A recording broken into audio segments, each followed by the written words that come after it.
The wail of sirens pierced the night air as paramedics rushed Olivia Hawthorne, heavily pregnant and writhing in labor, through the emergency doors of Metropolitan General Hospital.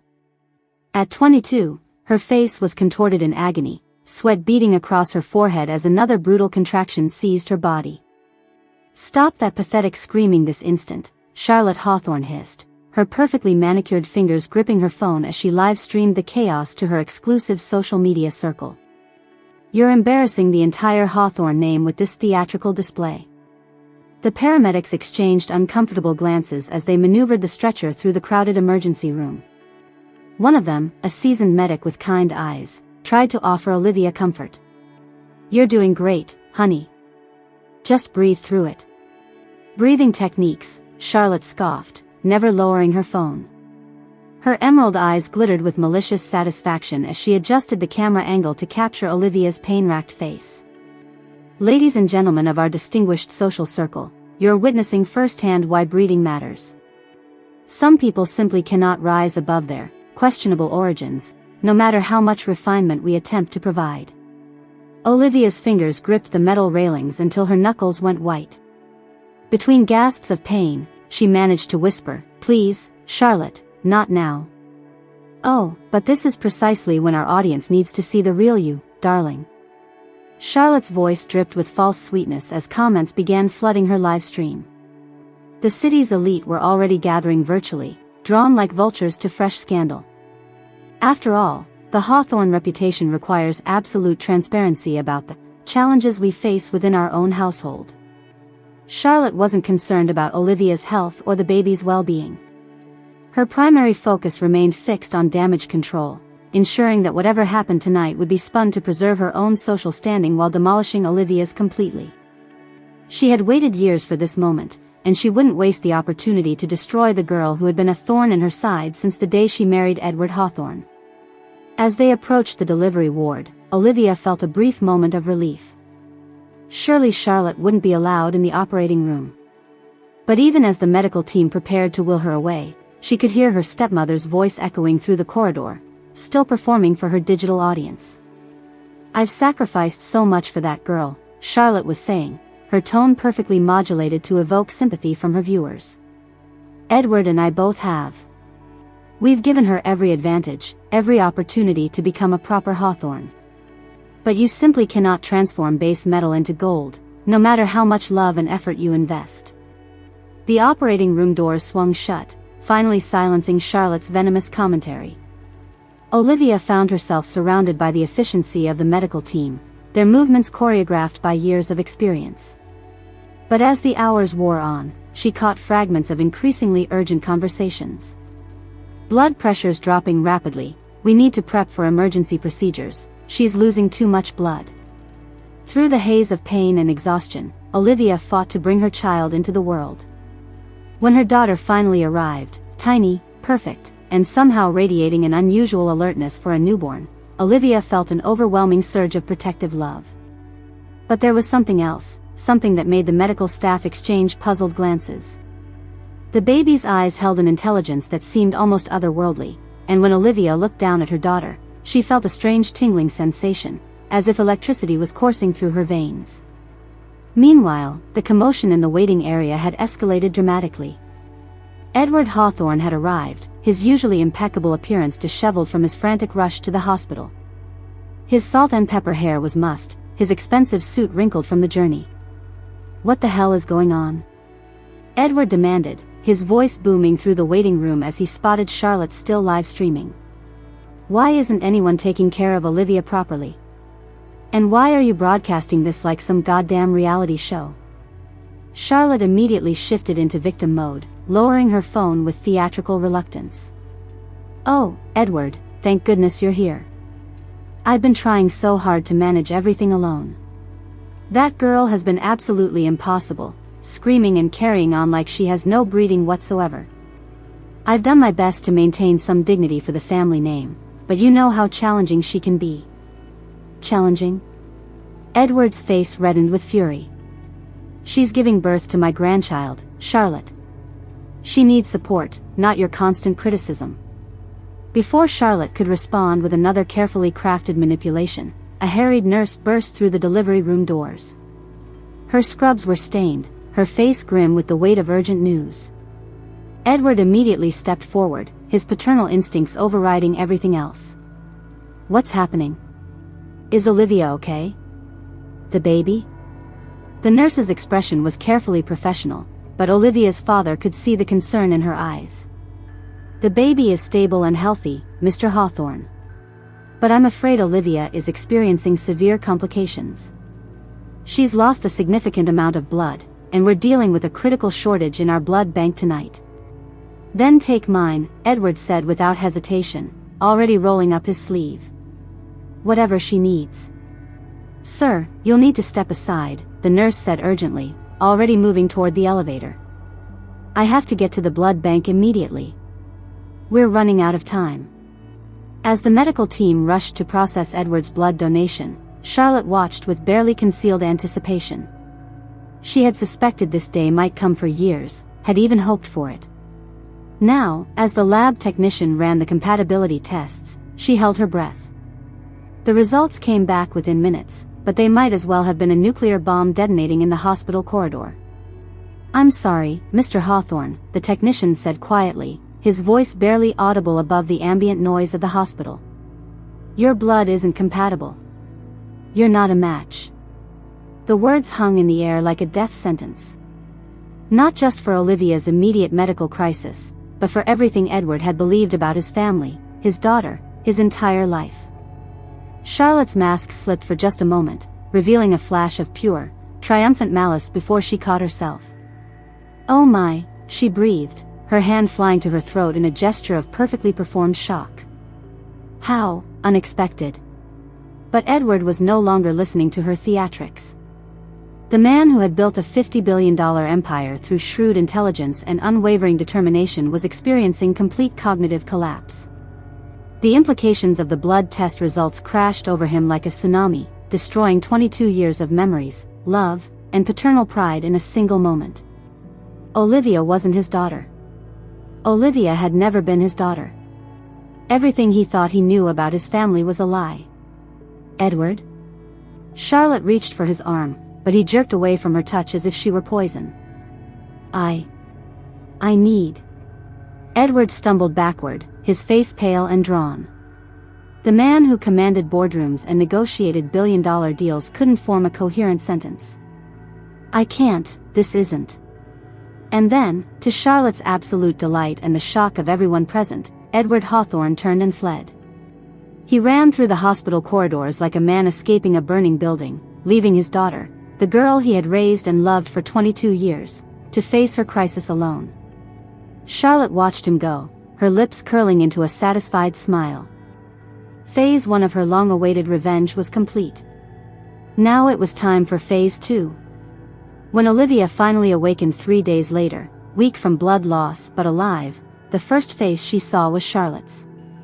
Her stepmother sat beside the hospital bed like a carrion bird, perfectly coiffed and radiating malevolent satisfaction. Well, Charlotte purred, setting down the legal documents she had been reviewing. "Sleeping Beauty finally awakens.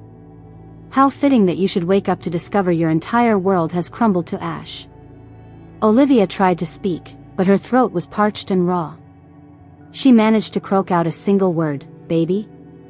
"Your bastard spawn is fine," Charlotte said dismissively. "Though I suppose bastard is quite literal now, isn't it?" Confusion clouded Olivia's thoughts. Something was wrong, terribly, horribly wrong. Where was Edward? Where was the man who had raised her, who had called her his princess, who had promised to always protect her? "Edward," Olivia whispered.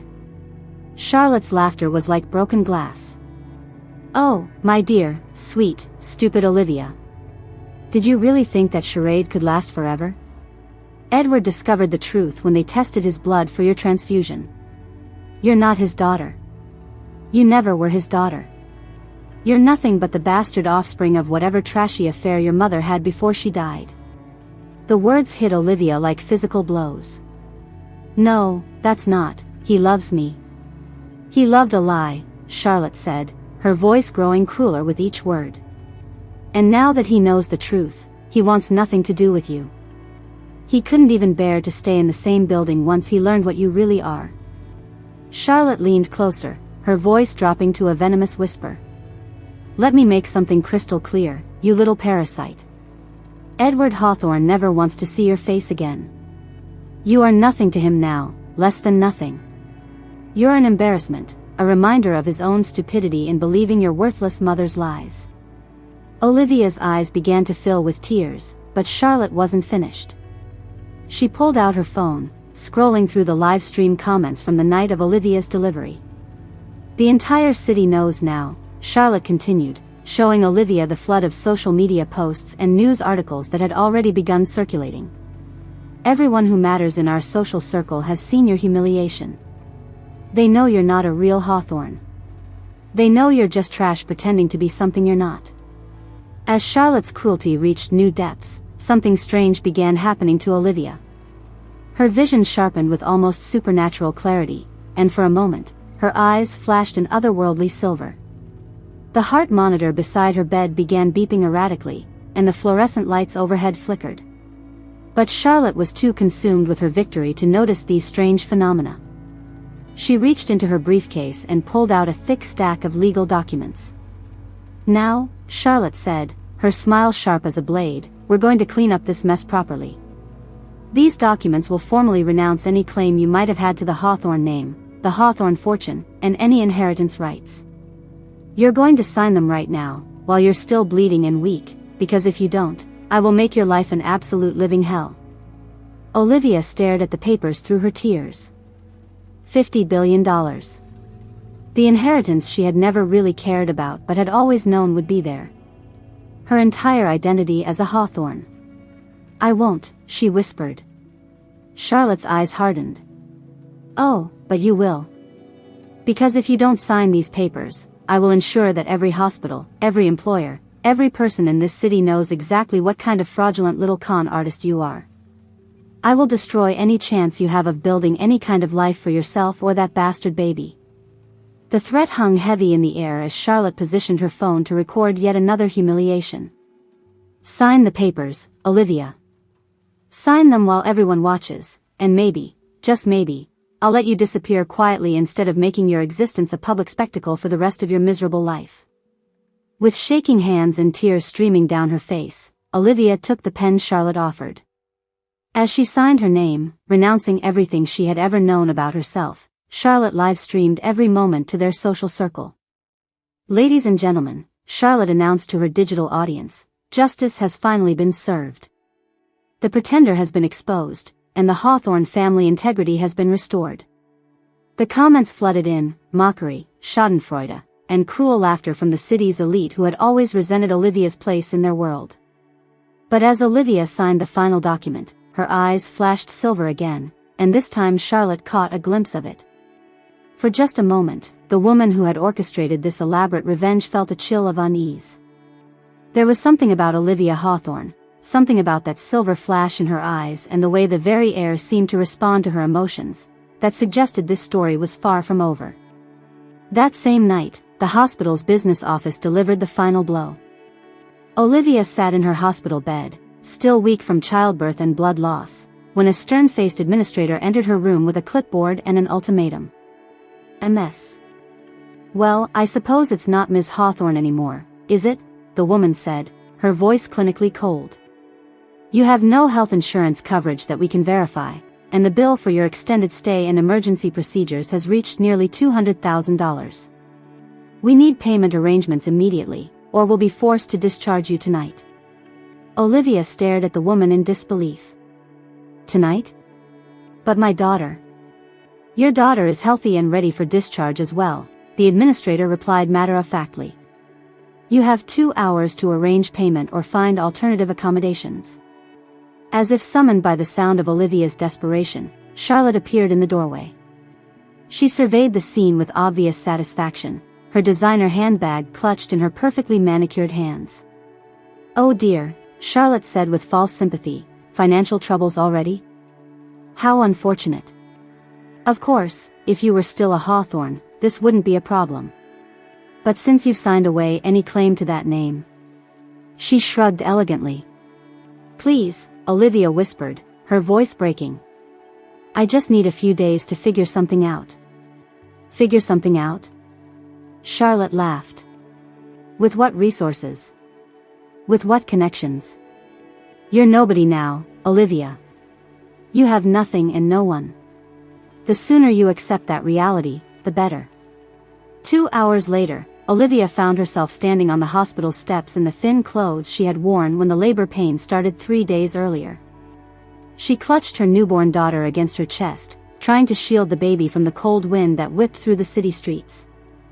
The sky opened up as if on cue, releasing a torrent of rain that soaked through Olivia's inadequate clothing within minutes. Thunder rolled overhead, and lightning illuminated the dark streets in stark, brief flashes. But as Olivia stood there in the storm, homeless and abandoned, holding her infant daughter, something extraordinary happened.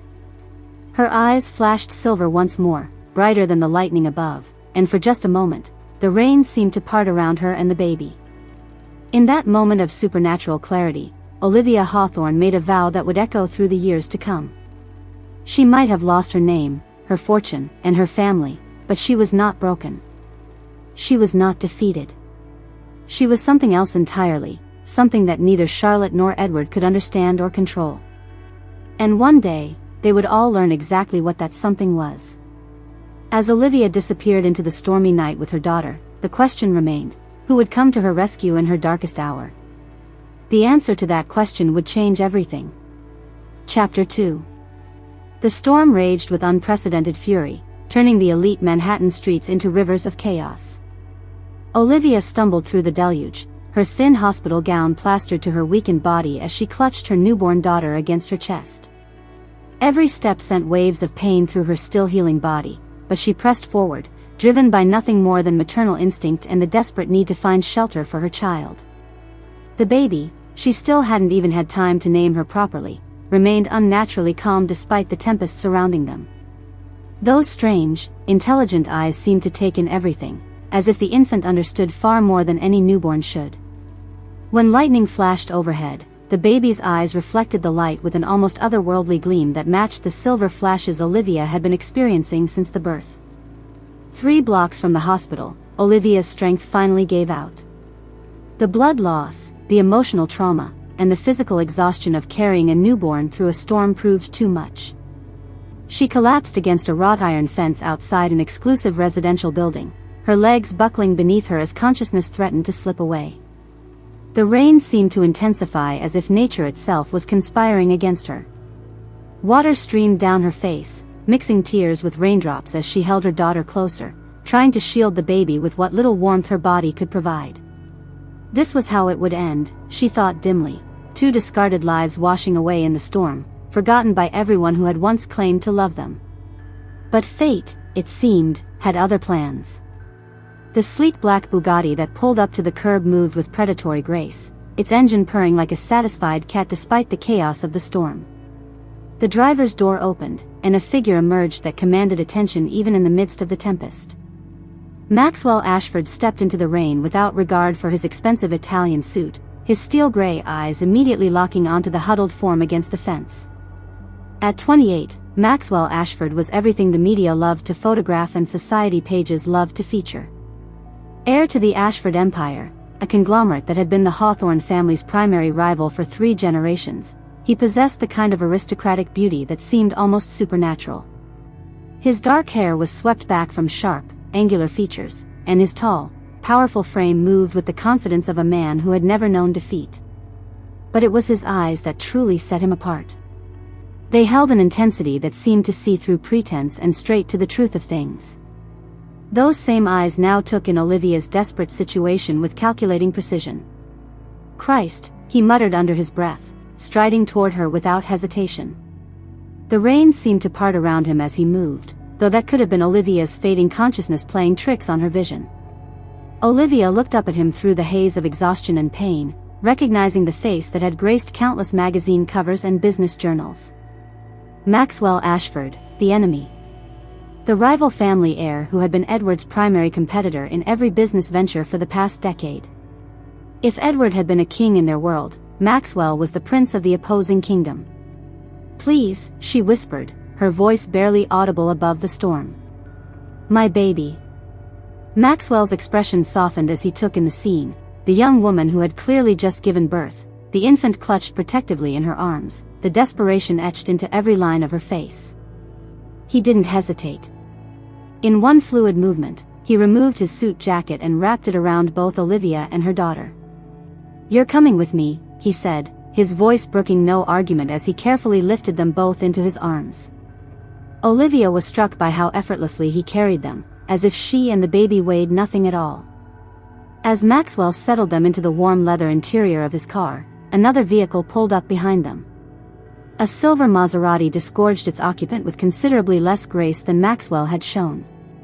Gabriella Ashford emerged into the storm, her designer umbrella doing little to protect her perfectly styled blonde hair from the wind and rain. "Maxwell," she called out, her voice sharp with irritation as she hurried toward the Bugatti. "What in God's name are you doing out here? I've been trying to reach you for..." Her words died abruptly as she peered into the car and recognized the bedraggled figure huddled in the passenger seat. Gabriella Ashford was everything her brother was not. Where Maxwell possessed understated elegance, she flaunted ostentatious wealth. Where he moved with calculated precision, she operated on pure emotion and social climbing instinct. At 25, she had never worked a day in her life but considered herself an expert on everyone else's worthiness. Her perfectly sculpted features twisted into an expression of disgust as recognition dawned. "Oh, you have got to be kidding me. Maxwell, that's Olivia Hawthorne, or should I say, Olivia Nobody, since we all know she's not actually a Hawthorne anymore." Gabriella's laugh was cruel and sharp, designed to cut. "The entire city has been talking about her spectacular fall from grace. Charlotte Hawthorne live-streamed the whole pathetic scene, the bastard revelation, the inheritance renunciation, everything. It's been the most entertaining scandal our social circle has seen in years." Olivia flinched at each word, clutching her daughter closer as shame burned through her exhaustion. Even in her weakened state, she could feel that strange energy building within her again, the same force that had made her eyes flash silver and caused the lights to flicker in the hospital. "The real question," Gabriella continued, her voice dripping with malicious glee, "is what Edward Hawthorne's discarded garbage is doing collapsed in the gutter like common trash. Though I suppose that's exactly what she is now, isn't it?" Maxwell's expression had grown progressively colder as his sister spoke, his jaw tightening with barely controlled anger. When Gabriella suggested they simply drive away and leave Olivia in the storm, his patience finally snapped. "Gabriella." His voice cut through the rain like a blade, causing his sister to step back involuntarily. "Shut your mouth. Now." The command in his tone was absolute, carrying the weight of authority that made even his self-absorbed sister recognize she had crossed a line. Maxwell's eyes had taken on an almost predatory intensity, and for a moment, Gabriella caught a glimpse of the ruthless businessman who had expanded the Ashford empire by 30% in just 5 years.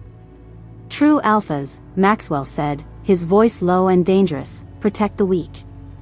They don't kick them when they're down. If you can't understand that basic principle, then you understand nothing about what it means to carry the Ashford name." He turned away from Gabriella's shocked face and started the engine. "Go home, Gabriella. And if I hear that you've been spreading gossip about tonight, you'll find your trust fund indefinitely frozen while you learn some basic human decency." As the Bugatti pulled away from the curb, Olivia caught a glimpse of Gabriella's furious expression in the side mirror. She knew instinctively that Maxwell's sister would not take this humiliation quietly.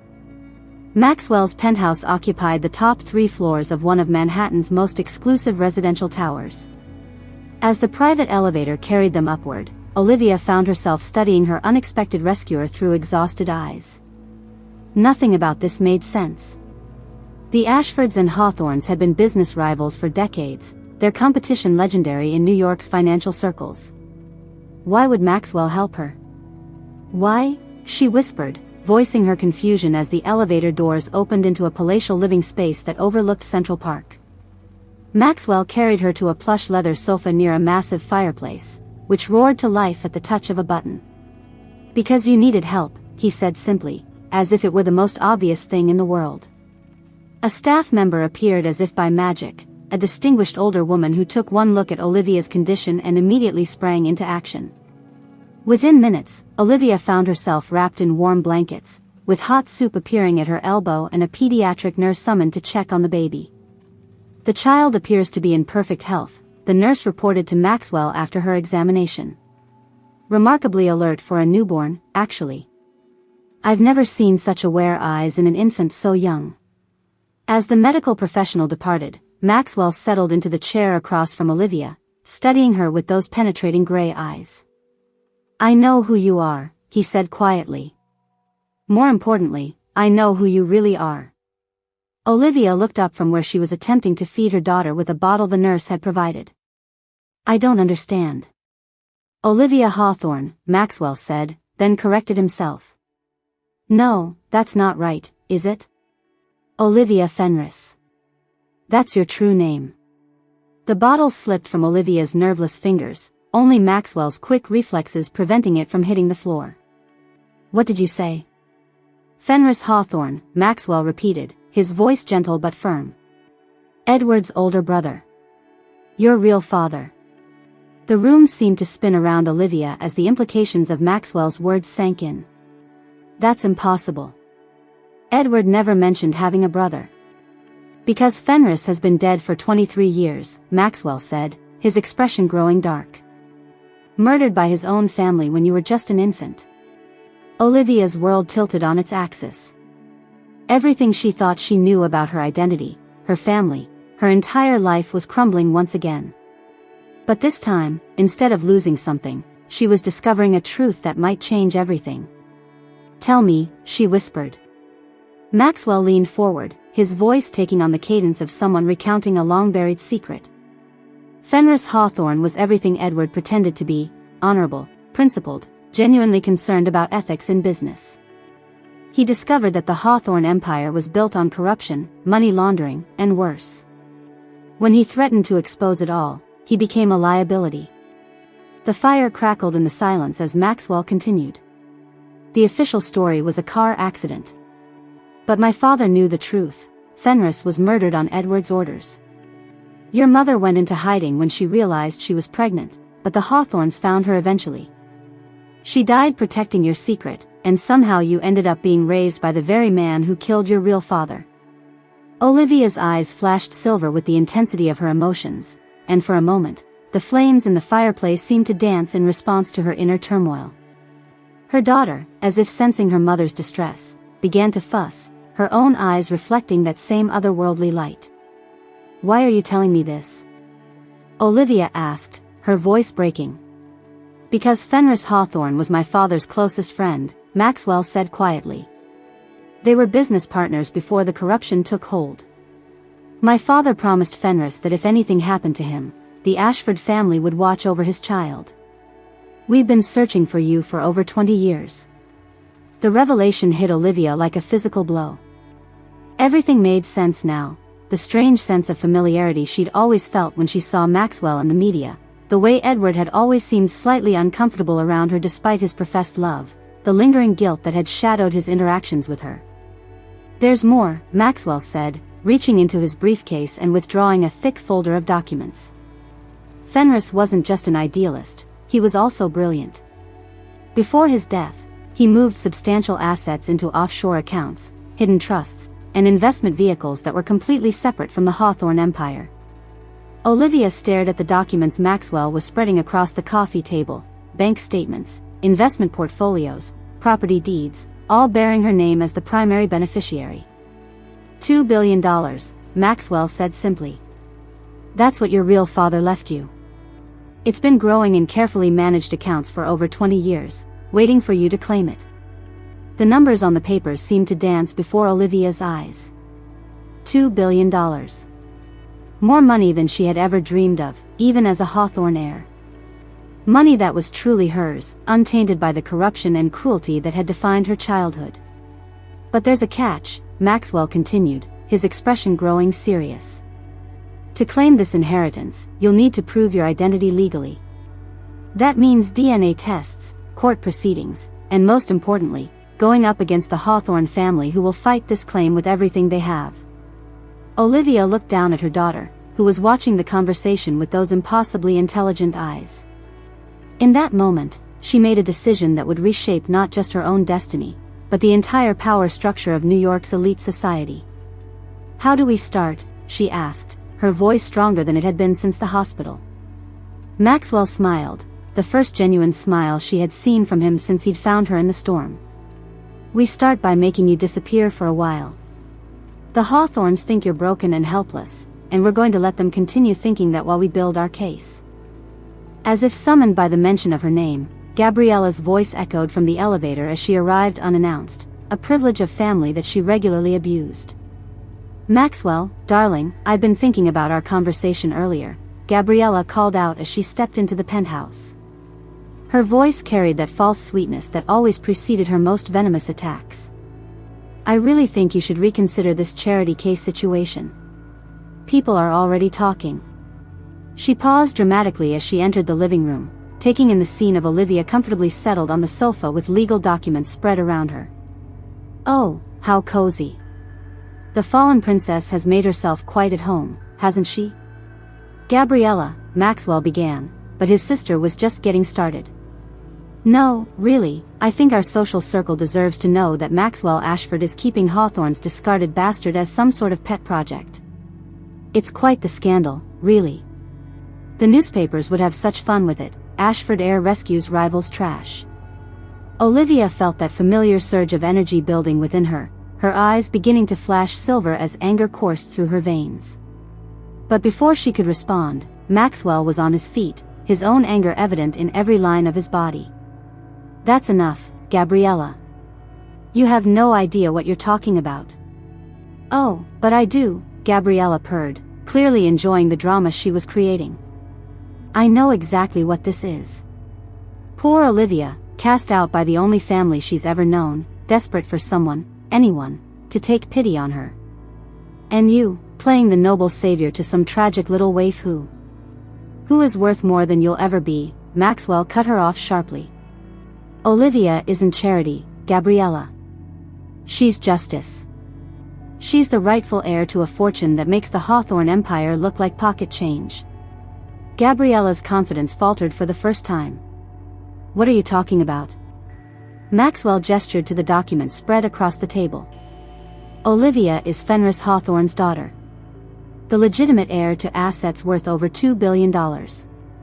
Assets that have been waiting for her to claim them for over 20 years. The color drained from Gabriella's face as the implications sank in. Olivia wasn't just some discarded charity case. She was potentially one of the wealthiest women in the city. And if Maxwell was supporting her claim... "That's impossible," Gabriella whispered, but her voice lacked conviction. "The DNA tests will prove it," Maxwell said coldly. "And when they do, Olivia will have the resources to destroy everyone who has wronged her. Starting with the Hawthorne family who murdered her father and stole her birthright." As Gabriella stood frozen in shock, Olivia felt a transformation beginning within her. The broken, abandoned girl who had signed away her inheritance just hours ago was gone. In her place was emerging someone far more dangerous, a woman with the means, the motive, and the mysterious power to reshape the world that had cast her out. The storm outside was finally beginning to clear, but Olivia suspected that for the Hawthorne family, the real tempest was just beginning. And this time, she would be the one controlling the lightning. Chapter 3. 3 weeks after the storm that had changed everything, Olivia found herself seated at the head of a mahogany conference table in Maxwell's private office, surrounded by the most powerful people she had ever encountered. These were Maxwell's inner circle, his pack, as he called them, the brilliant minds and ruthless strategists who had helped build the Ashford Empire into an unstoppable force. Fiona Matthews, the sharp-eyed chief legal counsel whose reputation for destroying opponents in court was legendary, spread DNA test results across the table with the satisfaction of a hunter displaying a fresh kill. 99.7% probability, she announced, her voice crisp with professional triumph. Olivia is definitively Fenris Hawthorne's daughter. No court in the world would dispute this evidence. Beside her, Robert Fisher, Maxwell's head of corporate acquisitions, pulled up financial projections on his tablet. The offshore accounts are clean and fully accessible. $2.3 billion now, with compound interest and strategic investments over the past 23 years. Plus real estate holdings in 7 countries that the Hawthorne family doesn't even know exist. Olivia held her 3-week-old daughter, whom she had finally named Isabel, and listened to these titans of industry discuss her life with the same clinical precision they might use to plan a hostile takeover. The baby remained unnaturally alert during these meetings, her unusual eyes tracking the speakers as if she understood every word being spoken. "The challenge," interjected Dr. Miranda Hayes, the family's crisis management specialist, "is that Charlotte Hawthorne isn't sitting idle. Our sources indicate she's mounting a comprehensive campaign to discredit Olivia before any legal proceedings can begin." Maxwell leaned back in his chair, his steel-gray eyes focused on Olivia with an intensity that still made her pulse quicken. "What kind of campaign?" "The usual arsenal," Dr. Hayes replied, consulting her notes. "She's spreading rumors about Olivia's mental stability, questioning her fitness as a mother, suggesting that the stress of her delusions about being a true Hawthorne heir have driven her to psychotic breaks. She's even hired a team of private investigators to gather any compromising information they can find." Olivia felt that familiar surge of energy building within her, her eyes beginning to flash with silver fire. Isabel responded to her mother's emotional state by making soft cooing sounds and reaching toward Olivia's face with tiny fingers that seemed to spark with their own inner light. "Let her try," Olivia said, her voice carrying a new strength that surprised even her. "I'm not the broken girl who signed away her inheritance anymore." Fiona smiled with predatory satisfaction. "That's exactly the attitude we need. But Olivia, you have to understand, this isn't just about reclaiming money. This is corporate warfare at its most vicious level. The Hawthorne family will use every dirty trick in the book to discredit you, and they have decades of experience in destroying their enemies." "Then I'll learn to fight back," Olivia replied, adjusting Isabel in her arms. "Teach me." Over the following days, Olivia immersed herself in a crash course in high-stakes business strategy. Fiona taught her how to read legal documents and spot the traps lawyers like to hide in seemingly innocent contracts. Robert showed her how financial markets could be manipulated to destroy a company's stock price or boost a competitor's position. Dr. Hayes coached her on media management and public perception, how to control a narrative and destroy an opponent's credibility. But it was Maxwell who taught her the most important lesson of all, how to think like a predator. "The Hawthornes have always operated from a position of assumed superiority," he explained during one of their private strategy sessions. "They believe their wealth and social position make them untouchable. That arrogance is their weakness." Olivia was learning quickly, her mind absorbing tactical knowledge with the same supernatural efficiency her daughter displayed in her rapid development. But while she grew stronger, Gabriella Ashford was working just as hard to undermine her. "I don't understand why you're all enabling this fantasy," Gabriella announced during a family dinner, her voice carrying that particular brand of venom she reserved for Olivia. "She's basically a charity case," the stray Maxwell picked up out of misplaced sympathy. "And now we're all pretending she's some kind of corporate mastermind?" Maxwell's jaw tightened with barely controlled anger. "Gabriella, you're walking a very thin line." "Am I?" Gabriella's eyes glittered with malice. "Because from where I sit, it looks like you've allowed your savior complex to compromise the entire family's reputation. Do you have any idea what people are saying about us harboring Hawthorne's discarded bastard?" The words hit their mark, and Olivia felt the familiar sting of shame mixing with her growing anger. But before she could respond, Isabel began to cry, not the normal wailing of an infant, but an almost musical sound that seemed to resonate through the room with supernatural intensity. Instantly, the lights in the dining room began to flicker, and the crystal glasses on the table started to vibrate slightly. Gabriella's eyes widened in alarm, but before she could comment, Maxwell was on his feet. "Enough," he said, his voice carrying absolute authority. "Gabriella, you will show Olivia the respect she deserves, or you will find yourself permanently excluded from family business matters." But Gabriella's campaign of social sabotage was just beginning. Within days, Olivia discovered that she had been quietly blacklisted from every significant social event in the city. Charity galas, art gallery openings, exclusive restaurant reservations, doors that had once opened automatically for her as a Hawthorne now remained firmly closed.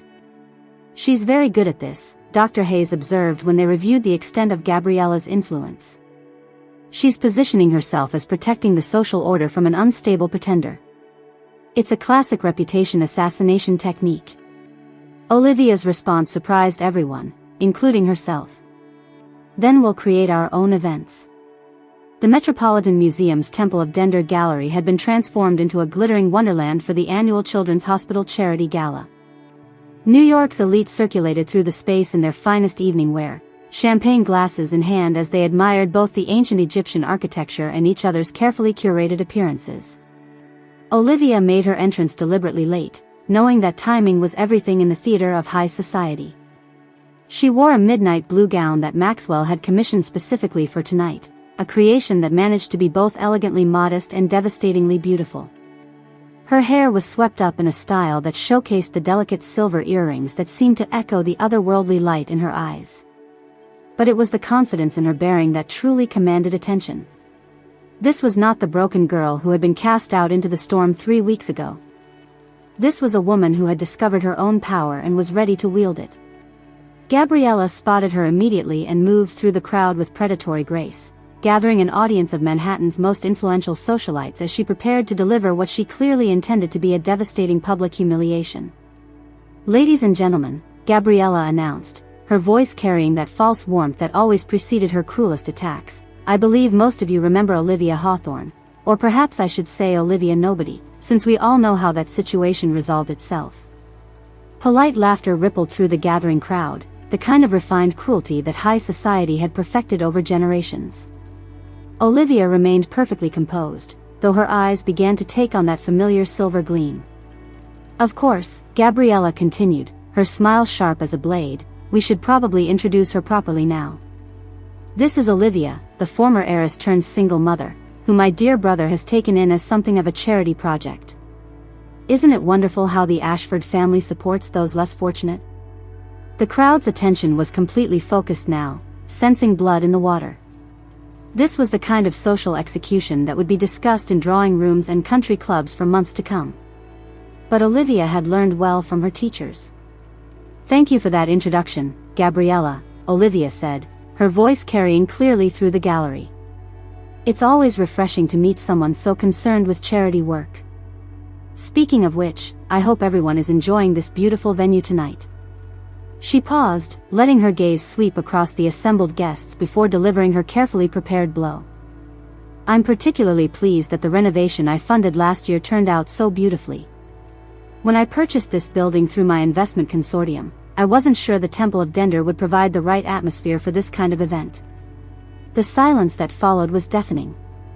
Every person in the crowd understood exactly what Olivia had just revealed. She wasn't some discarded charity case. She was wealthy enough to buy one of Manhattan's most prestigious cultural institutions. Gabriella's face went through a rapid series of expressions: confusion, disbelief, and finally a fury so intense that several guests took involuntary steps backward. "That's impossible," Gabriella whispered, but her voice carried in the dead silence. Olivia smiled, and for just a moment, her eyes flashed with that supernatural silver light. "Is it? Perhaps you should have done your research before attempting to publicly humiliate someone, Gabriella. It's a dangerous game when you don't know who you're playing against." The crowd was murmuring now, the whispers spreading through the gallery like wildfire. Olivia could see the calculations happening behind carefully maintained expressions. If she owned this building, what else might she own? How much was she actually worth? And most importantly, which side of this conflict should they choose? But even as Olivia savored her victory, she knew that Gabriella's humiliation would only escalate the war between them. The counterattack came faster than anyone had anticipated. 2 days after the gala, Dr. Hayes burst into Maxwell's office with an expression of barely controlled panic. "We have a problem," she announced, spreading a collection of legal documents across his desk. "Charlotte Hawthorne has filed for emergency custody of Isabel." Olivia felt the blood drain from her face as she read the accusations outlined in the legal filing. According to Charlotte's petition, Olivia was suffering from severe postpartum psychosis, exhibiting dangerous delusions about her parentage and financial status, and posed a significant risk to her infant daughter's safety and well-being. She's claiming that Olivia's belief that she's Fenris Hawthorne's daughter is evidence of a complete break from reality, Fiona explained, her usual confidence shaken. She has affidavits from hospital staff describing Olivia's erratic behavior during her stay, statements from social workers expressing concern about her ability to care for a newborn, and psychological evaluations that paint her as dangerously unstable. Those evaluations are fabricated, Maxwell said, his voice tight with barely controlled fury. Of course they are, Fiona replied. But they're very well done. Charlotte has clearly invested significant resources in making this case appear legitimate. Olivia looked down at Isabel, who was sleeping peacefully in her arms despite the chaos surrounding them. Even in sleep, the baby's face held that unusual alertness, as if she were absorbing and processing everything happening around her. There's more, Dr. Hayes continued reluctantly. The private investigators Charlotte hired have been conducting surveillance on Olivia for weeks.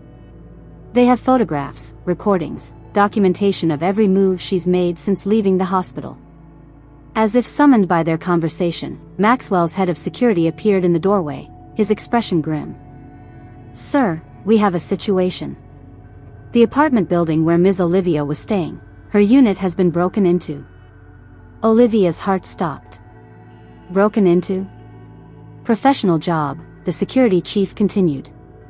They were looking for something specific, went through every document, every personal item. This wasn't random burglary. This was intelligence gathering. The implications were clear and terrifying. Charlotte's investigators weren't just watching Olivia, they were actively building a case against her, gathering any evidence they could use to prove her unfit for motherhood. That's it, Maxwell said, his voice carrying absolute finality. Olivia, you and Isabel are moving into the penthouse permanently. Full security detail, complete protection. No one gets near either of you without my approval. Olivia wanted to protest, to maintain some independence, but the reality of her situation was undeniable. She was fighting for her daughter's life against opponents with unlimited resources and no moral boundaries. They're not just trying to take my money, she realized, her voice barely above a whisper. They're trying to take everything. But as she spoke, Isabel's eyes opened, and for a moment, they blazed with that same supernatural silver light that Olivia was learning to recognize as a sign of her own emerging power. The baby looked directly at her mother, and Olivia could have sworn she saw understanding and promise in those impossible intelligent eyes. Whatever genetic legacy Fenris Hawthorne had passed to his daughter, it was manifesting in ways that went far beyond mere intelligence. And if Charlotte Hawthorne thought she could use traditional weapons to destroy this family, she was about to discover just how dangerous it was to threaten a mother and child who were anything but ordinary. The war for Olivia's inheritance was about to become something much more primal, a battle between predators that would reshape the very foundations of New York's elite society.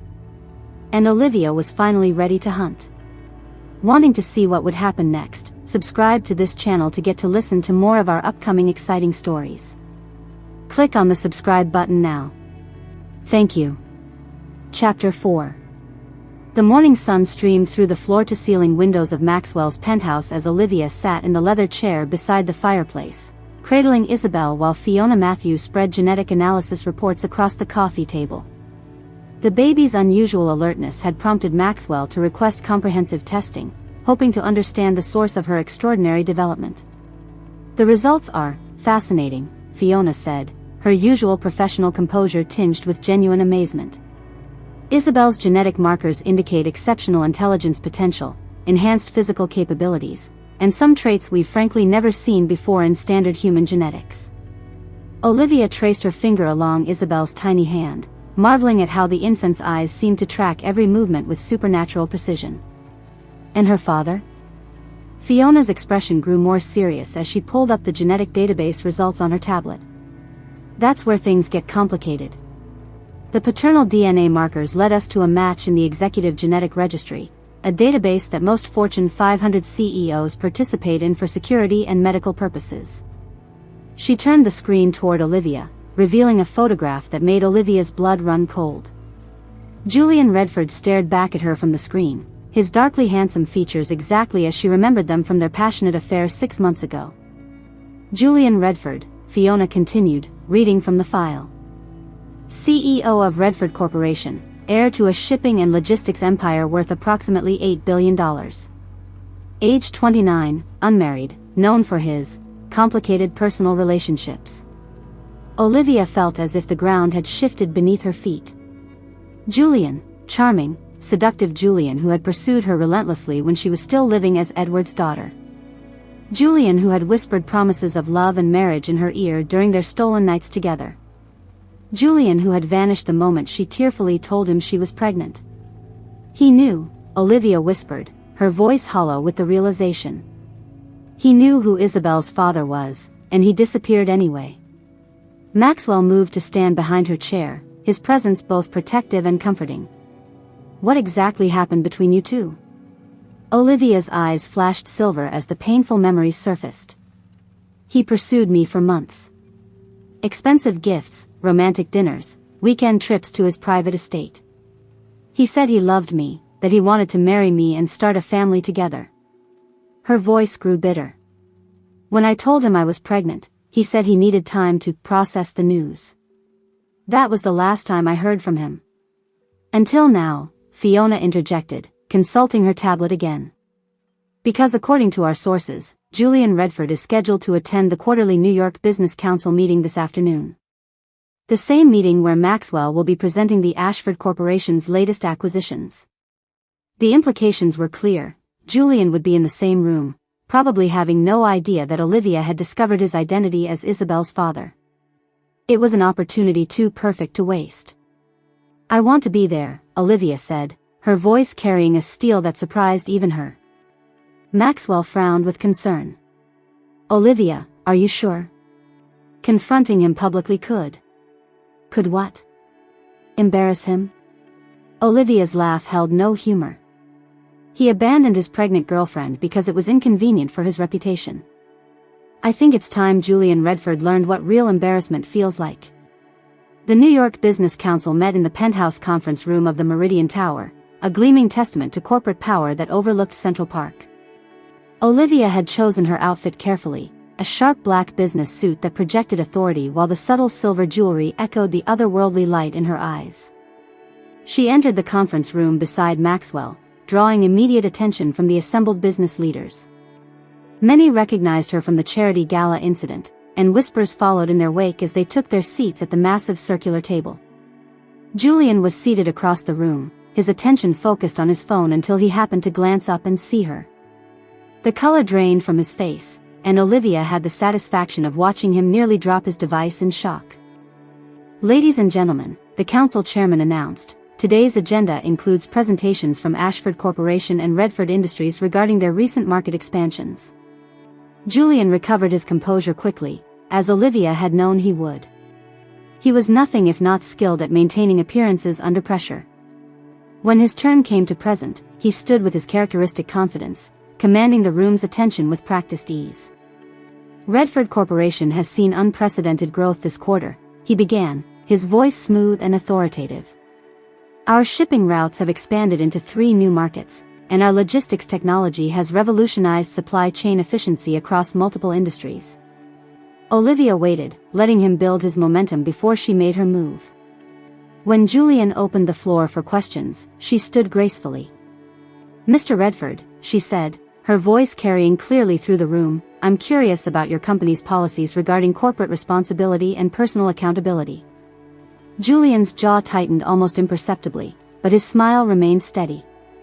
We pride ourselves on the highest standards of ethical business practices, MS.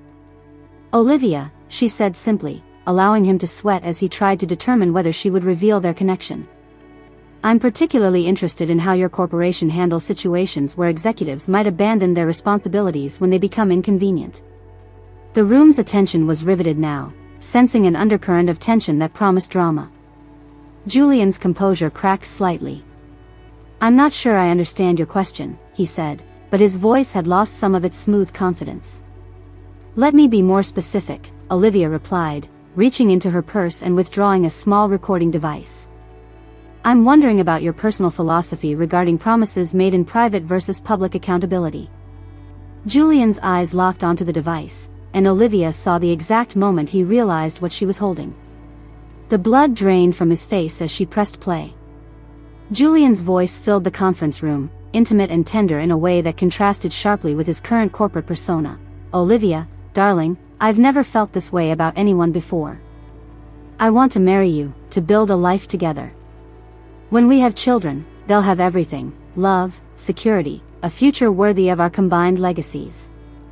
The recording continued, capturing Julian's passionate declarations of love and commitment, his promises of marriage and family, his assurances that nothing would ever separate them.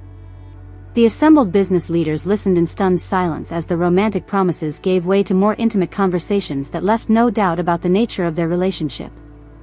When the recording ended, the silence in the room was deafening. Julian stood frozen at the head of the table, his carefully constructed professional image crumbling in real time. Of course, Olivia continued conversationally, that recording was made approximately 7 months ago. Interestingly, Mr. Redford's communication with me ceased entirely the moment I informed him that his promises of children and family were about to become reality. She stood, smoothing her skirt with deliberate precision. I suppose some people's definition of corporate responsibility doesn't extend to their personal lives. Though I do find it fascinating that a man who claims to value ethical business practices would abandon a pregnant woman who believed his promises of love and marriage. Julian finally found his voice, though it came out as a strangled whisper. Olivia, you're taking things out of context. You trapped me. The accusation hung in the air like a toxic cloud, and Olivia felt that familiar surge of energy building within her. Her eyes began to flash silver, and several of the electronic devices in the room flickered in response to her emotional state. Trapped you? Olivia's voice carried a dangerous edge that made several council members unconsciously lean away from her. With what? Your own words. Your own promises. Your own child. She moved around the table with predatory grace, closing the distance between them. Let me be very clear, Julian. I didn't trap you with anything. I trusted you. I believed in you. I carried your daughter for 9 months while you disappeared like a coward because facing responsibility was inconvenient for your precious reputation. The room was electric with tension, every person present recognizing that they were witnessing something far more significant than a simple business presentation gone wrong. This was a reckoning. Julian tried to rally, his voice gaining strength as he attempted to regain control of the narrative. Everyone makes mistakes in relationships. That doesn't mean mistakes. Olivia interrupted, her voice cutting through his excuses like a blade. Having a child isn't a mistake, Julian. It's a consequence of choices. And you chose to run rather than face the reality of what we created together. She reached into her purse again and withdrew several photographs, images of Isabel that clearly showed the baby's unusual intelligence and otherworldly beauty. This is your daughter, Julian. Isabel. She's 4 weeks old, extraordinarily gifted, and absolutely perfect. She also carries genetic markers that suggest she's inherited some very special traits from both her parents. Julian stared at the photographs, and for a moment, Olivia saw genuine emotion flicker across his features, wonder, perhaps even regret. But it was quickly replaced by calculation. If this is about money, he began. This isn't about money, Olivia cut him off, her voice dropping to a dangerous whisper. This is about justice. This is about a man who thinks he can make promises, break them when convenient, and face no consequences for his actions. She turned to address the room, her voice carrying to every corner of the conference space. Ladies and gentlemen, I present to you Julian Redford, a man whose word is worthless, whose promises are lies, and whose definition of corporate responsibility apparently doesn't extend to the children he creates. The damage to Julian's reputation was immediate and catastrophic. Olivia could see it in the expressions of the other council members, in the way several were already reaching for their phones to share this bombshell with their own networks. In a world where personal character was often considered just as important as business acumen, Julian had been publicly exposed as fundamentally untrustworthy. As Olivia gathered her things to leave, Julian made one last desperate attempt to salvage the situation. Olivia, wait. We should discuss this privately. Perhaps we can work out some kind of arrangement. Olivia turned back to him, her eyes blazing with silver fire that seemed to illuminate the entire room. "There is no arrangement, Julian. There is no private discussion. You had your chance to be a father, to be a partner, to be a man worthy of the promises you made. You chose to run. Now you can live with the consequences of that choice." She paused at the conference room door, delivering her final blow with devastating precision. "Oh, and Julian? If you ever come near me or my daughter again, you'll discover that abandoning us was the wisest decision you ever made. Because the woman you discarded is gone. In her place is someone far more dangerous than you could possibly imagine." Meanwhile, across the city, Gabriella Ashford sat in Charlotte Hawthorne's opulent living room, sharing afternoon tea and deadly gossip.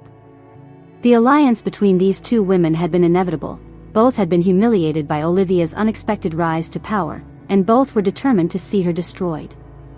"The custody hearing is scheduled for next week," Charlotte was saying, her voice dripping with satisfaction. "My lawyers are confident that Olivia's erratic behavior and delusional claims about her parentage will be sufficient to remove the child from her care." Gabriella leaned forward conspiratorially. "She's been spending most of her time in strategy meetings with Maxwell's inner circle. They're planning something big. Fiona Matthews has been working around the clock on legal documents, and Robert Fisher has been analyzing financial structures that could only be related to hostile takeovers." "Excellent," Charlotte purred. "The more evidence we have of her grandiose delusions, the stronger our case becomes." "What else?" "She's been making significant purchases through shell corporations," Gabriella continued, clearly enjoying her role as informant. "Real estate, art, businesses, she's spending money like she actually has billions to burn." Charlotte's smile turned predatory. "Perfect. We'll present it as evidence of manic spending behavior consistent with severe mental illness. The courts will have no choice but to declare her unfit." But as the two women plotted Olivia's destruction, neither was aware of the deeper game being played. Edward Hawthorne sat in his study 50 miles away, surrounded by financial documents that painted a desperate picture of his company's true condition. For years, Edward had been embezzling from Hawthorne Industries to fund his lavish lifestyle and poor investment decisions. What had started as temporary borrowing had evolved into systematic theft, and now the company's auditors were closing in. He needed a massive influx of legitimate capital to cover the missing funds before his crimes were discovered. The offshore accounts that Olivia had inherited from Fenris, her real father, represented his only hope of avoiding complete ruin and potential prison time. But to access those funds, he would need Olivia to voluntarily transfer them back to the family. And for that to happen, she would need to be desperate enough to make a deal. Edward reached for his phone and dialed a number he had hoped never to use. When a gruff voice answered, he took a deep breath and committed to a course of action that would escalate this family war into something far more dangerous. "It's Edward Hawthorne," he said quietly. "I need your services for a delicate matter. Nothing permanent, just enough pressure to motivate someone to be reasonable." The attack came that evening as Olivia was returning to Maxwell's penthouse from a late strategy meeting. She had taken a detour through Central Park, needing the cool air and quiet space to process the day's confrontations. Isabel was safe with Maxwell's security team at the penthouse, allowing Olivia a rare moment of solitude. The first sign of danger was the unnatural silence that settled over the normally bustling park paths. Olivia's instincts, those same supernatural senses that had been growing stronger since Isabel's birth, screamed warnings that made her pause mid-step. 3 men emerged from the shadows of the trees, their movements coordinated and professional. These weren't random muggers, they were hired muscle, expensive and experienced. "Ms. Olivia," the largest of them said, his voice deceptively polite. "We'd like to have a conversation with you about your recent legal claims. Some people think you might be overreaching, and they'd like you to reconsider your position." Olivia felt that familiar energy building within her, but this time it was different, more primal, more powerful. Her eyes began to glow with silver fire as ancient instincts awakened in her blood. "And if I refuse to reconsider," she asked, her voice carrying an otherworldly resonance that made the men take involuntary steps backward.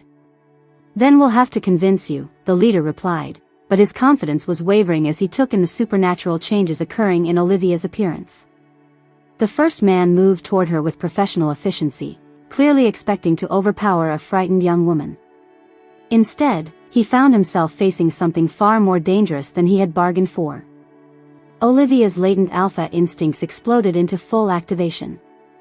She moved with inhuman speed and grace, her combat skills emerging from some genetic memory that transcended normal human limitations. The first attacker found himself thrown against a tree with bone-crushing force before he could even register her movement. The second man pulled a weapon, but Olivia was already inside his guard, her hand closing around his throat with strength that should have been impossible for someone of her size. Her eyes blazed with silver fire as she lifted him off his feet. "Tell whoever sent you," she said, her voice carrying the authority of an apex predator, "that they've made a critical error in judgment. I am not the helpless girl they think I am. I am something far more dangerous, and if they come for me or my daughter again, I will show them exactly what that means." She released the man, who collapsed gasping to the ground. The third attacker had already fled, recognizing that this situation had evolved far beyond his pay grade. As Olivia stood among her defeated opponents, her eyes still blazing with otherworldly power, she realized that tonight had changed everything. The dormant genetic legacy of her bloodline had finally awakened, transforming her from prey into predator. Charlotte Hawthorne and her allies had wanted to scare her into submission. Instead, they had awakened something that would reshape the very foundations of their world. The hunt was about to begin in earnest. Chapter 5. The war against Olivia Hawthorne had evolved into something far more sophisticated and vicious than simple legal maneuvering. Charlotte Hawthorne understood that in their world, reputation was often more valuable than money, and she had weaponized social media with the precision of a military strategist. Olivia discovered the extent of Charlotte's campaign while reviewing the morning intelligence reports that Dr. Miranda Hayes now provided daily. The crisis management specialist spread a collection of screenshots across the conference table in Maxwell's office, her expression grim. "It started 3 days ago," Dr. Hayes explained, pulling up Charlotte's primary social media account on her tablet. "She's positioned herself as the wronged family matriarch, bravely protecting the Hawthorne legacy from a calculated con artist." The posts were masterfully crafted, each one designed to inflict maximum damage while maintaining Charlotte's image as a dignified victim. Photos of Olivia at various social events were paired with captions that twisted every interaction into evidence of manipulation and gold-digging behavior. "Look at this one," Dr. Hayes continued, scrolling to a particularly vicious post. "The lengths some people will go to for money never cease to amaze me. First she seduced poor Julian Redford with a carefully planned pregnancy, and now she's manipulating the grieving Maxwell Ashford with fabricated stories about secret inheritances. When will these vulnerable men learn to protect themselves from such calculated predators?" Olivia felt her eyes flash silver as she read the post, which had already garnered thousands of likes and hundreds of comments from New York's elite social circle. Each comment was more cruel than the last, dissecting her character, her motives, and her worthiness with the cold precision of a medical examination. The engagement announcement made it worse, Fiona Matthews added, consulting her own tablet. Julian's engagement to Celeste Montgomery was announced yesterday, and Charlotte immediately spun it as proof that Olivia's claims about their relationship were delusional fantasies. Olivia stared at the announcement photo, Julian looking devastatingly handsome in his tuxedo, his arm around a stunning blonde woman whose pedigree was even more impressive than her beauty. Celeste Montgomery, heir to a pharmaceutical fortune, with a smile that could have graced magazine covers and a bank account that made her the perfect trophy wife for an ambitious CEO. "How long?" Olivia asked, her voice carefully controlled. "How long what?" Fiona replied. "How long have they been together? Because that engagement ring isn't something you buy after a whirlwind romance. That's a family heirloom, and those take time to resize and reset." Maxwell moved to stand behind Olivia's chair, his hands settling on her shoulders in a gesture that was both protective and possessive. "Does it matter?" "It matters because it means Julian was engaged to someone else while he was promising to marry me," Olivia said, her voice growing stronger with each word. "It means everything he said to me was a lie from the very beginning." But even as she processed Julian's betrayal, Gabriella Ashford was adding fuel to the fire from her own social media platforms. As Maxwell's sister, her endorsement of Charlotte's narrative carried additional weight among their shared social circles. Sometimes the people we try to help show their true colors in the most disappointing ways, Dr. Hayes read from Gabriella's latest post. My heart breaks for my brother, whose generous nature has been exploited by someone clearly desperate for any connection to wealth and status. I pray he sees the truth before it's too late. The post was accompanied by a carefully curated selection of photos showing Olivia at various family events, each one chosen to make her appear calculating and opportunistic. Gabriella had even managed to find an unflattering angle from the charity gala, making Olivia's moment of triumph look like desperate attention-seeking behavior. She's good, Olivia admitted, though her voice carried more admiration for the strategy than hurt at the execution. She's making it look like she's concerned for Maxwell rather than vindictive toward me. The problem, Dr. Hayes continued, is that this campaign is working. 3 major business partnerships have quietly distanced themselves from Ashford Corporation since these posts began circulating.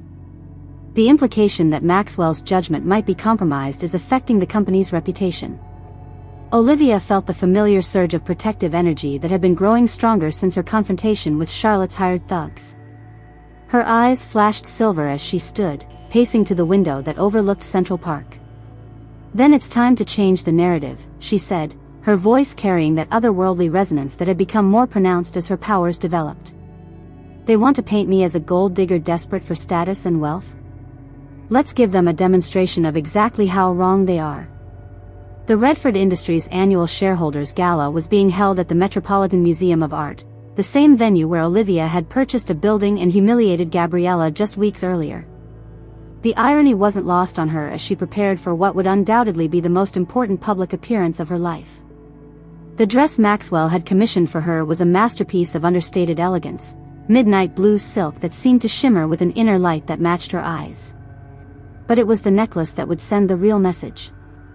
$2 million worth of rare blue diamonds, arranged in a design that spoke of old money and unassailable status.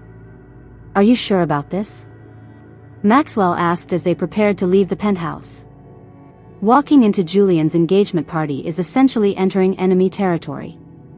Olivia checked her reflection one final time, noting how the supernatural light in her eyes seemed to make the diamonds glow with otherworldly fire. That's exactly why we need to be there. They've spent weeks painting me as desperate and scheming. Tonight, I show them that I'm neither. The museum had been transformed into a glittering wonderland for the engagement celebration.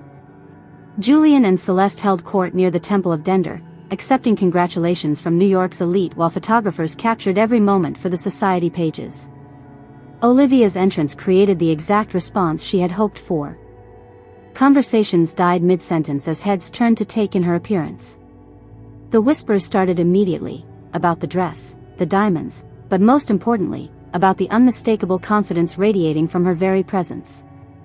Charlotte spotted her immediately, her face twisting with poorly concealed fury as she realized that Olivia wasn't slinking in through the back entrance like a chastened supplicant. Instead, she was making a grand entrance on the arm of one of the most powerful men in the city, wearing jewelry worth more than most people's houses. My God, Gabriella breathed, appearing at Charlotte's elbow with her own expression of shocked disbelief. Is that a Cartier heritage piece? Those diamonds are, they're museum quality. Julian had frozen mid-conversation, his champagne glass halfway to his lips as he stared at Olivia across the crowded room. Beside him, Celeste Montgomery followed his gaze, her perfect features tightening with something that might have been recognition or concern. Olivia moved through the crowd with Maxwell at her side, accepting greetings and introductions with the grace of someone born to these circles. But it was the moment she approached Julian and Celeste that the real theater began. Julian, Olivia said warmly, extending her hand as if they were casual acquaintances rather than former lovers. Congratulations on your engagement. Celeste, you look absolutely radiant. Julian's face had gone pale, but he managed to take her offered hand. Olivia. Thank you. You look expensive? Olivia suggested with a smile that could have melted steel. Yes, I've been quite busy since our last conversation. Amazing what proper financial management can accomplish. Celeste stepped forward, her own smile sharp enough to cut glass. I don't believe we've been properly introduced. I'm Celeste Montgomery. Olivia, she replied simply, not bothering to add a surname. I used to know Julian quite well, before he discovered his talent for making promises he had no intention of keeping. The barb hit its mark, and Julian's jaw tightened visibly. Olivia, perhaps we should discuss this privately. Oh, I think we're well past the time for private discussions, Olivia interrupted, her voice carrying clearly enough for nearby guests to overhear. After all, Celeste deserves to know exactly what kind of man she's marrying, doesn't she? But before Julian could respond, Celeste surprised everyone by laughing, a sound like breaking crystal that held no humor whatsoever. Oh, my dear, Celeste said, her voice dripping with condescension, I know exactly what kind of man Julian is. Just as I know exactly what kind of woman you are. The question is whether you're intelligent enough to know when you're outmatched. The threat was subtle but unmistakable, and Olivia felt that familiar energy building within her. Her eyes began to flash silver, and several guests stepped back instinctively as the very air around her seemed to change. Outmatched? Olivia's voice had taken on that otherworldly resonance that made electronics flicker and strong men nervous. By whom? A woman whose greatest accomplishment is being born wealthy, or a man whose word is worth less than the air he uses to speak it? The confrontation was attracting serious attention now, with camera phones discreetly recording what was clearly going to be the scandal of the season. But it was Charlotte's arrival that escalated the situation from social drama to something far more dangerous. How dare you, Charlotte hissed, pushing through the crowd with the fury of a woman whose carefully laid plans were unraveling in real time. How dare you show your face here, wearing stolen jewelry and pretending to be something you're not? Olivia turned to face her former stepmother, and the smile that crossed her features was absolutely predatory. Stolen? That's a serious accusation, Charlotte. I hope you have evidence to support it. Evidence? Charlotte's laugh was sharp and bitter. Everyone here knows you're nothing but a con artist, seducing wealthy men and spinning fantasies about hidden fortunes. The only question is how long it will take Maxwell to see through your act. The crowd was riveted now, sensing that they were witnessing something far more significant than typical social drama. This was a war being fought with words and reputations as weapons. Actually, Olivia said, her voice carrying to every corner of their improvised arena, I think it's time everyone knew the real truth about our relationships. She reached into her evening bag and withdrew a small recording device, not unlike the one she had used to destroy Julian's reputation at the business council meeting. Charlotte's face went white as she recognized the device. For instance, Olivia continued conversationally, people might be interested to know that Julian and Charlotte have been lovers for the past 3 years. That Julian seduced me on Charlotte's explicit instructions, hoping to gain access to assets she believed I might inherit. The silence that followed was deafening. Every person in the immediate area froze as the implications of Olivia's revelation sank in. Julian's face had gone ashen, while Celeste stared at her fiancé with an expression of growing horror. That's a lie, Charlotte whispered, but her voice lacked conviction. Is it? Olivia pressed play on the device, and Julian's voice filled the air, but this time, he wasn't speaking to Olivia. Charlotte, darling, she's completely infatuated. It won't take much longer to get her pregnant, and once there's a child involved, she'll do anything to protect our future together. When she inherits from Edward, we'll finally have access to the Hawthorne fortune without having to wait for the old man to die. The recording continued, capturing intimate conversations between Julian and Charlotte that left no doubt about their relationship or their intentions. The plan to seduce Olivia, get her pregnant, and manipulate her into signing over her inheritance was laid out in damning detail. Celeste Montgomery turned on Julian with the fury of a woman whose perfect life had just exploded in her face. You bastard, she snarled, yanking the engagement ring from her finger and hurling it at his feet. 3 years? 3 years you've been planning this elaborate con while promising to marry me? The social destruction was complete and absolute. Julian stood exposed as not just a liar and manipulator, but as someone whose word was worthless in both business and personal matters. Charlotte's reputation as a grieving stepmother was revealed as a carefully constructed facade hiding a woman willing to pimp out her stepdaughter's own boyfriends for financial gain. But as Olivia savored her victory, she noticed that several of Charlotte's allies in the crowd weren't looking defeated, they were looking dangerous. The whispered conversations at the edges of the gathering had taken on an urgent tone that made Olivia's supernatural instincts scream warnings. It was Celeste who delivered the final threat, her voice carrying the cold authority of someone accustomed to getting her way through any means necessary. "This isn't over," she said, her perfect features twisted with rage. "You think exposing our relationship changes anything? You think having money makes you untouchable? You have no idea what you've started, or what we're capable of when it comes to protecting our interests." She leaned closer, her voice dropping to a whisper that only Olivia could hear. "Your little bastard daughter is a beautiful child. It would be such a tragedy if something happened to her because her mother couldn't learn to keep her mouth shut." The threat against Isabel triggered something primal in Olivia's genetic makeup. Her eyes blazed with silver fire so intense that several guests cried out in alarm, and the electronic devices throughout the immediate area began sparking and failing. "If you ever," Olivia began, her voice carrying the authority of an apex predator. But before she could complete the threat, Maxwell's hand closed over her arm, his touch both calming and protective.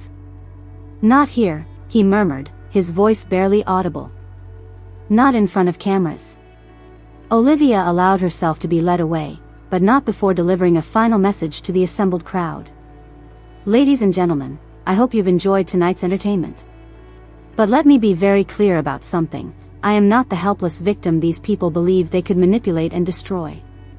I am something far more dangerous than they ever imagined, and if they continue to threaten my family, they will discover exactly what that means." Later that evening, back in the safety of Maxwell's penthouse, the full extent of the conspiracy began to reveal itself.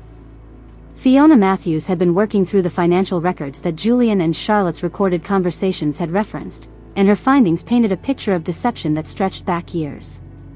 "The seduction wasn't random," Fiona explained, spreading documents across the dining room table. "Charlotte has been planning this since Olivia was 18. She's been systematically isolating her from potential allies, controlling her access to information about her real parentage, and positioning herself as the only family Olivia had left." "And Julian?" Maxwell asked, his voice tight with barely controlled fury. "Recruited specifically for this purpose," Dr. Hayes interjected, consulting her own intelligence reports. "Charlotte identified him as someone whose financial situation was precarious enough that he'd be willing to participate in a long-term con for the right price." Olivia sat in the leather chair beside the fireplace, holding Isabel and trying to process the full scope of the betrayal. Everything she had believed about her relationship with Julian had been a lie, not just the romantic promises, but the very foundation of their connection. "The question now," Fiona continued, "is what they're planning next. Because based on the intelligence we're gathering, tonight's exposure has only escalated their desperation." As if summoned by her words, Maxwell's head of security appeared in the doorway, his expression grim. "Sir, we have a problem. We've intercepted communications suggesting that there's going to be an attempt to drug Ms. Olivia at tomorrow night's charity auction." Olivia looked up from Isabel, her eyes flashing silver. "Let them try." But even as she spoke with newfound confidence, she couldn't shake the feeling that the real war was just beginning. Charlotte, Julian, and now Celeste had proven they were willing to go to any lengths to destroy her, including threatening her innocent daughter. The gloves were officially off, and Olivia was about to discover just how far her enemies were willing to go to eliminate the threat she represented to their carefully constructed world of lies and manipulation. Tomorrow night's charity auction would be more than just another social event. It would be the battlefield where the true nature of their conflict would finally be revealed. Chapter 6. The morning sun cast long shadows across Maxwell's penthouse office as Olivia sat at the head of the strategy table, her transformation from victim to predator now complete. Gone was any trace of the broken girl who had been cast out into the storm weeks ago. In her place sat a woman whose eyes held the cold calculation of someone who had learned that mercy was a luxury she could no longer afford. Isabel rested peacefully in her arms, the infant's supernatural alertness now a constant reminder of the genetic legacy flowing through both their veins. The baby's eyes tracked every movement in the room with an intelligence that continued to unnerve even the most seasoned members of Maxwell's inner circle. The charity auction drugging attempt was just the beginning, Dr. Miranda Hayes reported, spreading intelligence documents across the table. Our surveillance indicates that Gabriella has been coordinating with Charlotte on multiple fronts. They're planning a comprehensive assault on your reputation, your business interests, and your fitness as a mother. Olivia's eyes flashed silver, and the electronic devices in the room flickered in response to her emotional state. Then it's time to remind them that predators shouldn't mistake patience for weakness. Fiona Matthews looked up from her legal briefs, a satisfied smile playing at the corners of her mouth. I take it you've reviewed the financial intelligence reports on Gabriella Ashford? Thoroughly, Olivia replied, her voice carrying that otherworldly resonance that had become more pronounced as her powers developed. Cocaine addiction funded through systematic tax evasion, multiple offshore accounts used to hide assets from federal authorities, and a lifestyle that costs 3 times her legitimate income. Quite the collection of vulnerabilities. Robert Fisher pulled up financial projections on his tablet, his expression pleased. The media contacts are in place. When you give the word, Gabriella's entire financial house of cards will collapse in a very public and very permanent way. Olivia stood gracefully, moving to the floor-to-ceiling windows that overlooked Central Park. The city spread out below her like a vast chessboard, and she was finally ready to start moving pieces with the ruthless efficiency her bloodline demanded. Do it, she said simply. All of it. I want Gabriella Ashford destroyed so completely that she serves as an example to anyone else who thinks they can threaten my family. Maxwell moved to stand beside her, his presence both protective and approving. Are you sure? Once we cross this line, there's no going back. Your enemies will know you're willing to play as dirty as they are. Olivia turned to face him, her silver eyes blazing with an intensity that made the air itself seem to shimmer. They made this personal the moment they threatened my daughter. Now they're going to learn what happens when you declare war on an alpha. Within hours, the carefully orchestrated media campaign began. Financial news outlets received detailed documentation of Gabriella's tax evasion schemes. Entertainment magazines obtained photographs of her purchasing cocaine at exclusive parties. Business journals published exposés on her hidden offshore accounts and lifestyle discrepancies. But it was the simultaneous investigation launched by federal authorities that truly demonstrated Olivia's reach and resources. By noon, Gabriella Ashford was facing criminal charges, social ostracism, and financial ruin, all delivered with the precision of a surgical strike. Gabriella's counterattack came that very afternoon, driven by desperation and a fury that clouded her judgment. She stormed into the Manhattan Athletic Club, one of the city's most exclusive social institutions, demanding an emergency meeting with the membership committee. Olivia Hawthorne, or whatever she's calling herself now, is a confirmed con artist and social climber, Gabriella announced to the assembled committee members, her usually perfect appearance disheveled from stress and barely controlled panic. As a founding family member, I demand that her membership be immediately revoked and that she be banned from all club facilities. The committee members exchanged uncomfortable glances. These were men and women who had built their fortunes on reading people and situations, and Gabriella's obvious desperation was setting off alarm bells. Miss Ashford, the club chairman said carefully, these are serious allegations. Do you have documented evidence to support your claims? Evidence? Gabriella laughed, the sound sharp and brittle. The entire city knows she's a fraud. She's manipulated my brother, seduced and blackmailed Julian Redford, and somehow convinced people she has billions of dollars that don't exist. The woman is clearly mentally unstable and has no business in respectable society. It was at that moment that Olivia made her entrance, moving through the club's mahogany-paneled corridors with the confidence of someone who belonged in every room she entered. She wore a simple but elegant business suit that somehow managed to convey both professional authority and understated wealth. Gentlemen, she said, nodding to the committee members before turning her attention to Gabriella. I hope I'm not interrupting anything important. Gabriella's face flushed with rage and humiliation. You have no right to be here. This is a private club for respectable members of society, not social climbing con artists. Olivia's smile was absolutely predatory as she reached into her briefcase and withdrew a thick folder of documents. Respectable members, yes. Which is why I was so concerned when I learned about the irregularities in certain membership accounts. She spread the documents across the committee table, revealing financial records that painted a devastating picture of Gabriella's conduct. Tax evasion, money laundering through club accounts, and using member resources to fund illegal drug purchases. I'm afraid Ms. Ashford's behavior reflects rather poorly on the club's reputation. The committee members leaned forward to examine the evidence, their expressions growing increasingly grim as they absorbed the scope of Gabriella's criminal activities. Of course, Olivia continued conversationally, as the majority shareholder in Atlantic Holdings, which owns controlling interests in this club, the Meridian Country Club, and the exclusive tennis association. I felt it was my responsibility to bring these concerns to your attention. The silence that followed was deafening. Gabriella stared at Olivia with an expression of complete shock, finally understanding that she had walked into a trap of her own making. Controlling interests, the club chairman asked, his voice carefully neutral.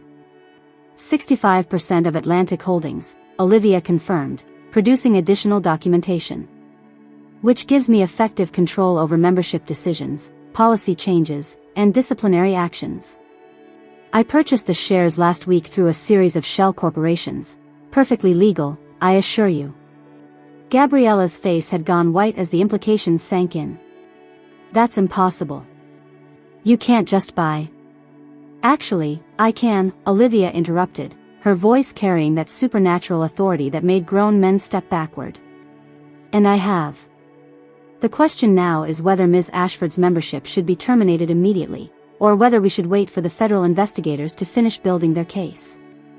The committee members exchanged meaningful glances before the chairman cleared his throat. I believe an immediate termination would be appropriate under the circumstances. Olivia nodded approvingly. Excellent. And I trust that Ms. Ashford will be escorted from the premises immediately, with instructions that she is not to return under any circumstances. As security guards moved to escort a shell-shocked Gabriella from the building, Olivia delivered her final blow. Oh, and Gabriella? You might want to contact your lawyers. The IRS investigation is just the beginning. When you threaten someone's child, you discover exactly how many resources they're willing to deploy to protect their family. The legal assault came that evening, delivered through Julian Redford's attorneys with the precision of a military strike. Olivia was reviewing intelligence reports in Maxwell's office when Fiona Matthews burst through the doors, her usual composure shattered by the urgency of the situation. Julian's filing for emergency paternal rights, Fiona announced, spreading legal documents across the conference table. He's claiming that you're an unfit mother, that your recent behavior demonstrates mental instability, and that Isabel needs protection from your increasingly erratic and dangerous conduct. Olivia felt that familiar energy building within her, but this time it was different, more controlled, more focused.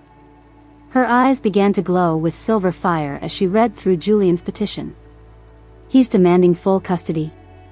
Maxwell asked, his voice tight with barely controlled fury. Worse, Fiona replied. He's proposing a settlement where Olivia marries him, merges her offshore assets with Redford Corporation, and agrees to joint custody with him having primary parental authority.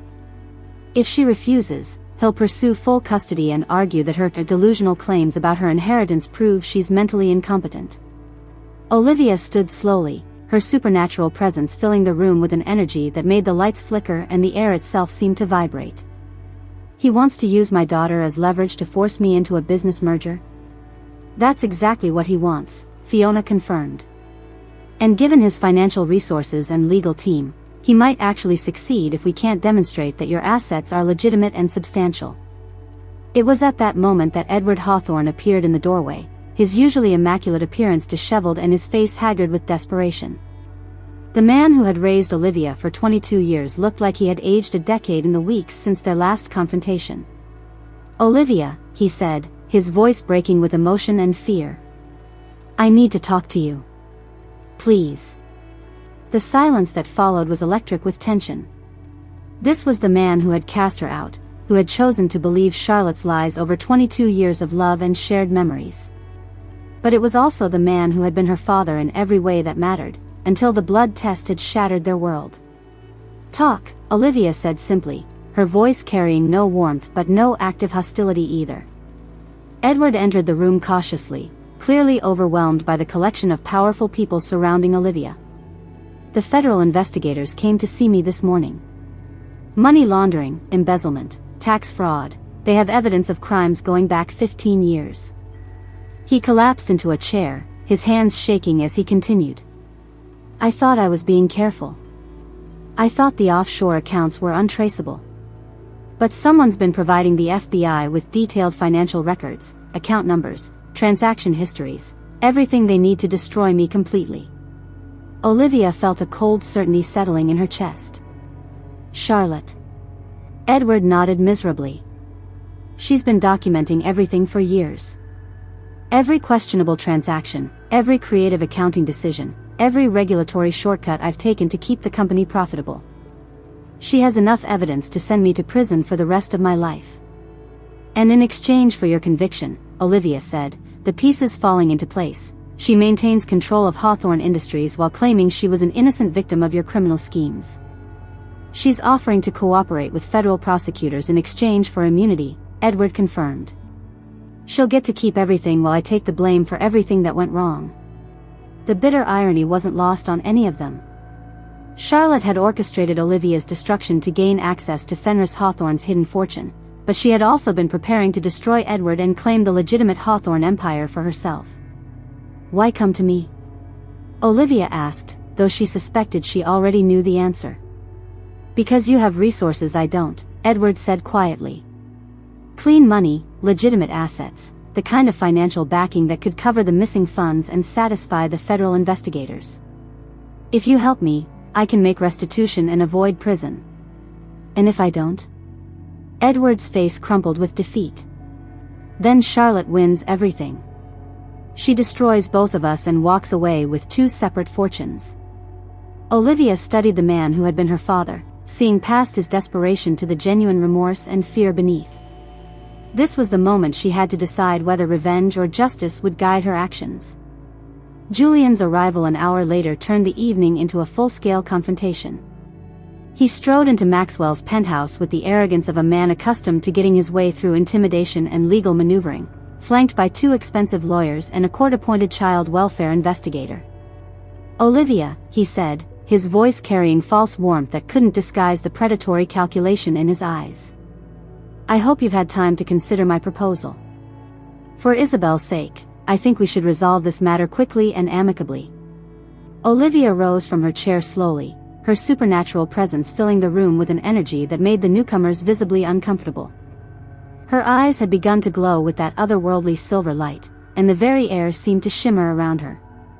Your proposal, she repeated, her voice carrying harmonics that resonated in frequencies beyond normal human hearing. You mean your attempt to use my daughter as leverage to steal my assets? Julian's confidence wavered slightly as he took in Olivia's transformed appearance. This wasn't the desperate young woman he had seduced and abandoned. This was something far more dangerous. Olivia, let's be reasonable, he said, but his voice lacked conviction. Isabel needs stability, financial security, a proper family structure. I can provide all of that. Can you? Olivia took a step toward him, and Julian unconsciously stepped backward. Can you provide the kind of security that comes from having a mother who would literally tear apart anyone who threatens her child? As she spoke, Olivia's genetic modifications began manifesting in ways that went beyond glowing eyes and electronic interference.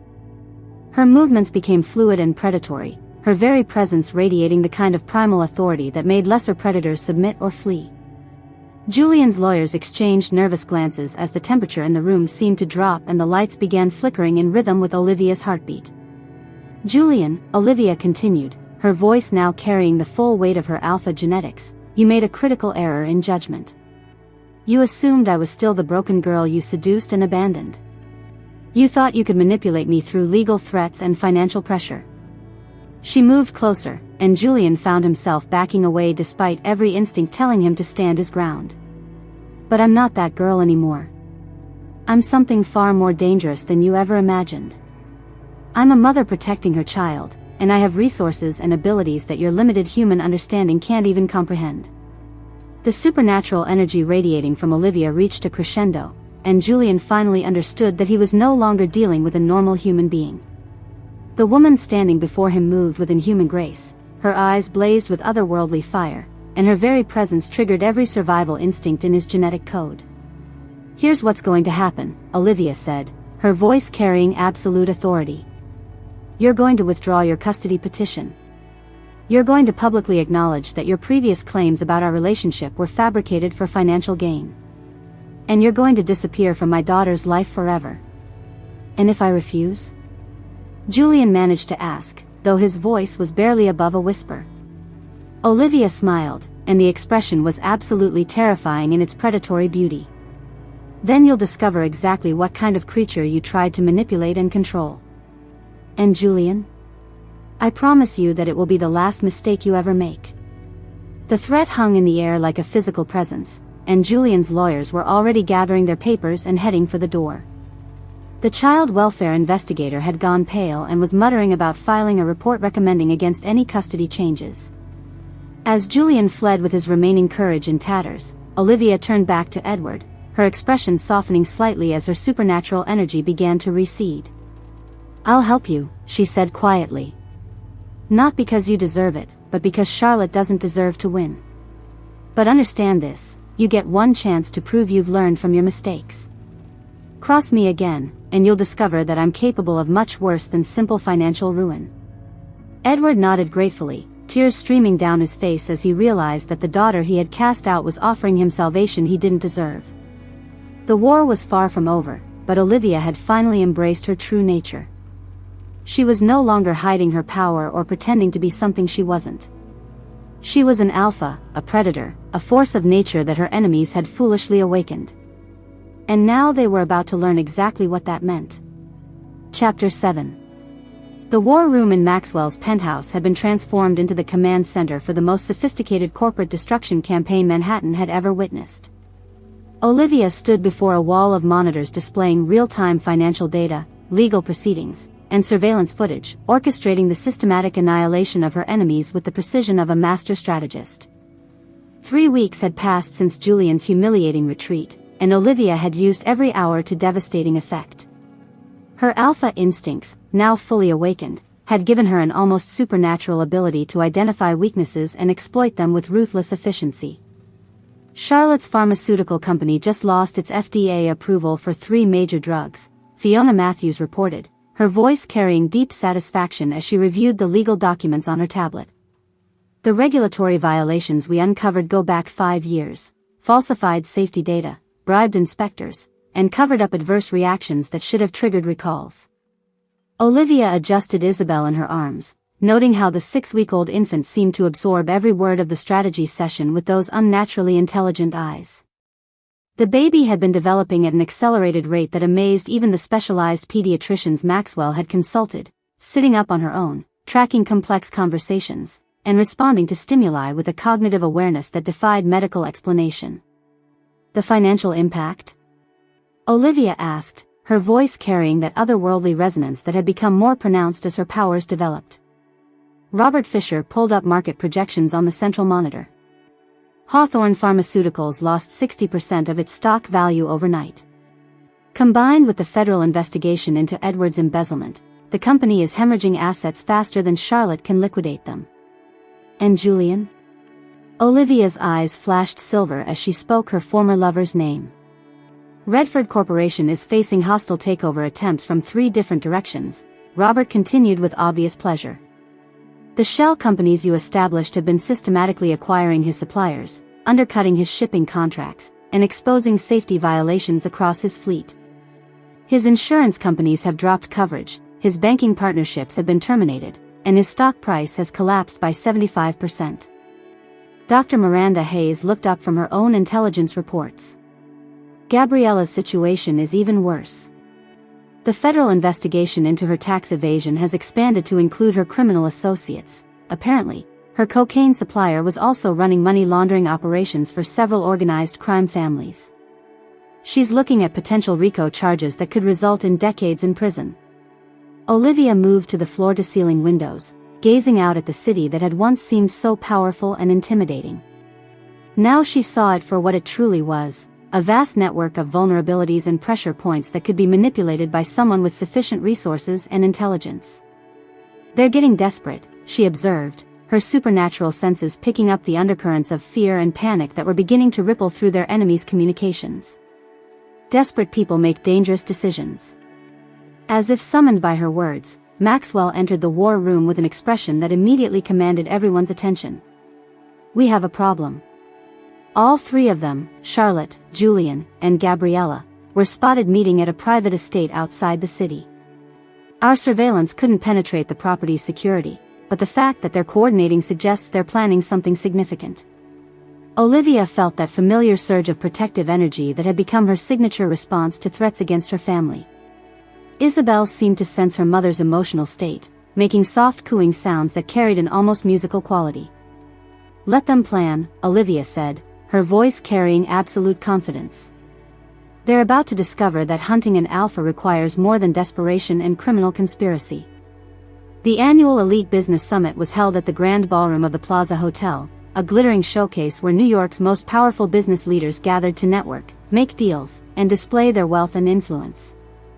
This year's event carried additional significance. It would be the first major public appearance where Olivia demonstrated the full extent of her transformation from victim to apex predator. Olivia's entrance commanded immediate attention. She wore a gown of midnight blue silk that seemed to shimmer with inner light, complemented by jewelry that spoke of wealth beyond imagination. But it was her presence that truly dominated the room, an aura of supernatural authority that made conversations pause and power brokers turn to assess this new force in their carefully ordered world.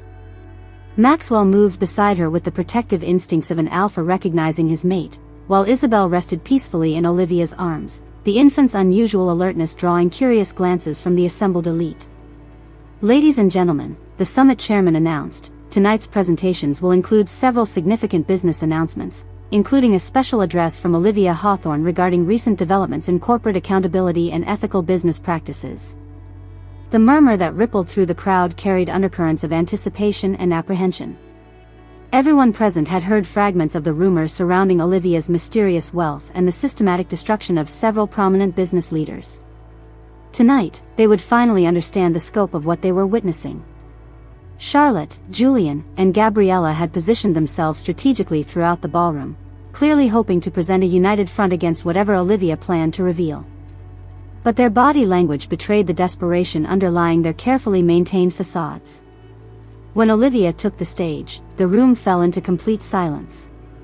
She stood before the microphone with the confidence of someone who had never doubted their right to command attention, and when she spoke, her voice carried to every corner of the vast space. "Distinguished colleagues," she began, her words resonating with that supernatural authority that made electronics flicker and strong men nervous. "Tonight, I want to share with you a story about corporate corruption, personal betrayal, and the consequences of underestimating someone you believe is powerless."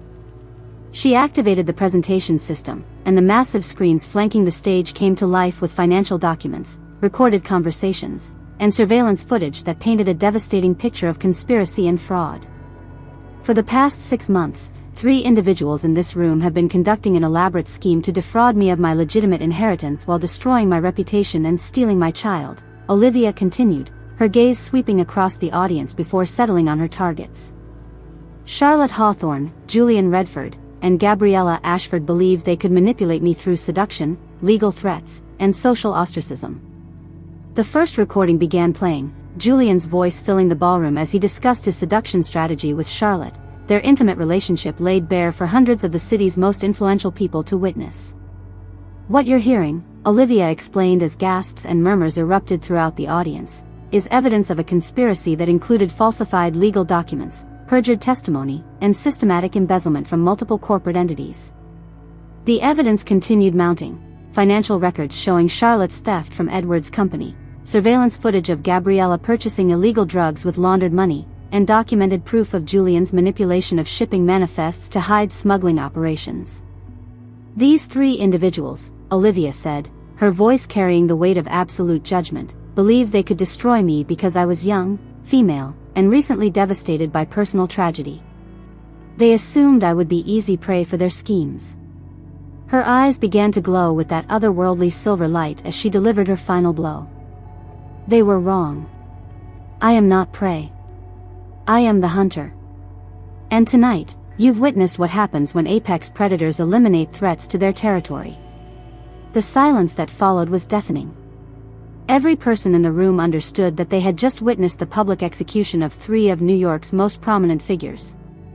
Charlotte, Julian, and Gabriella sat frozen in their seats, their faces pale with the realization that their carefully constructed lives had been demolished in front of the very people whose opinions determined their social and business viability. As Olivia left the stage, she could feel the shift in power dynamics rippling through the room. She was no longer an outsider seeking acceptance. She was a force that others would either respect or fear. The retaliation came 3 days later, delivered with the desperation of cornered animals fighting for survival. Olivia was reviewing acquisition reports in Maxwell's office when his head of security burst through the doors with an expression of barely controlled panic. "Ma'am, we have a serious problem," he announced, his professional composure cracking under the weight of urgency. "Our surveillance detected a coordinated assault team moving toward the building. Multiple vehicles, professional equipment, and weapons that suggest they're planning an extraction operation."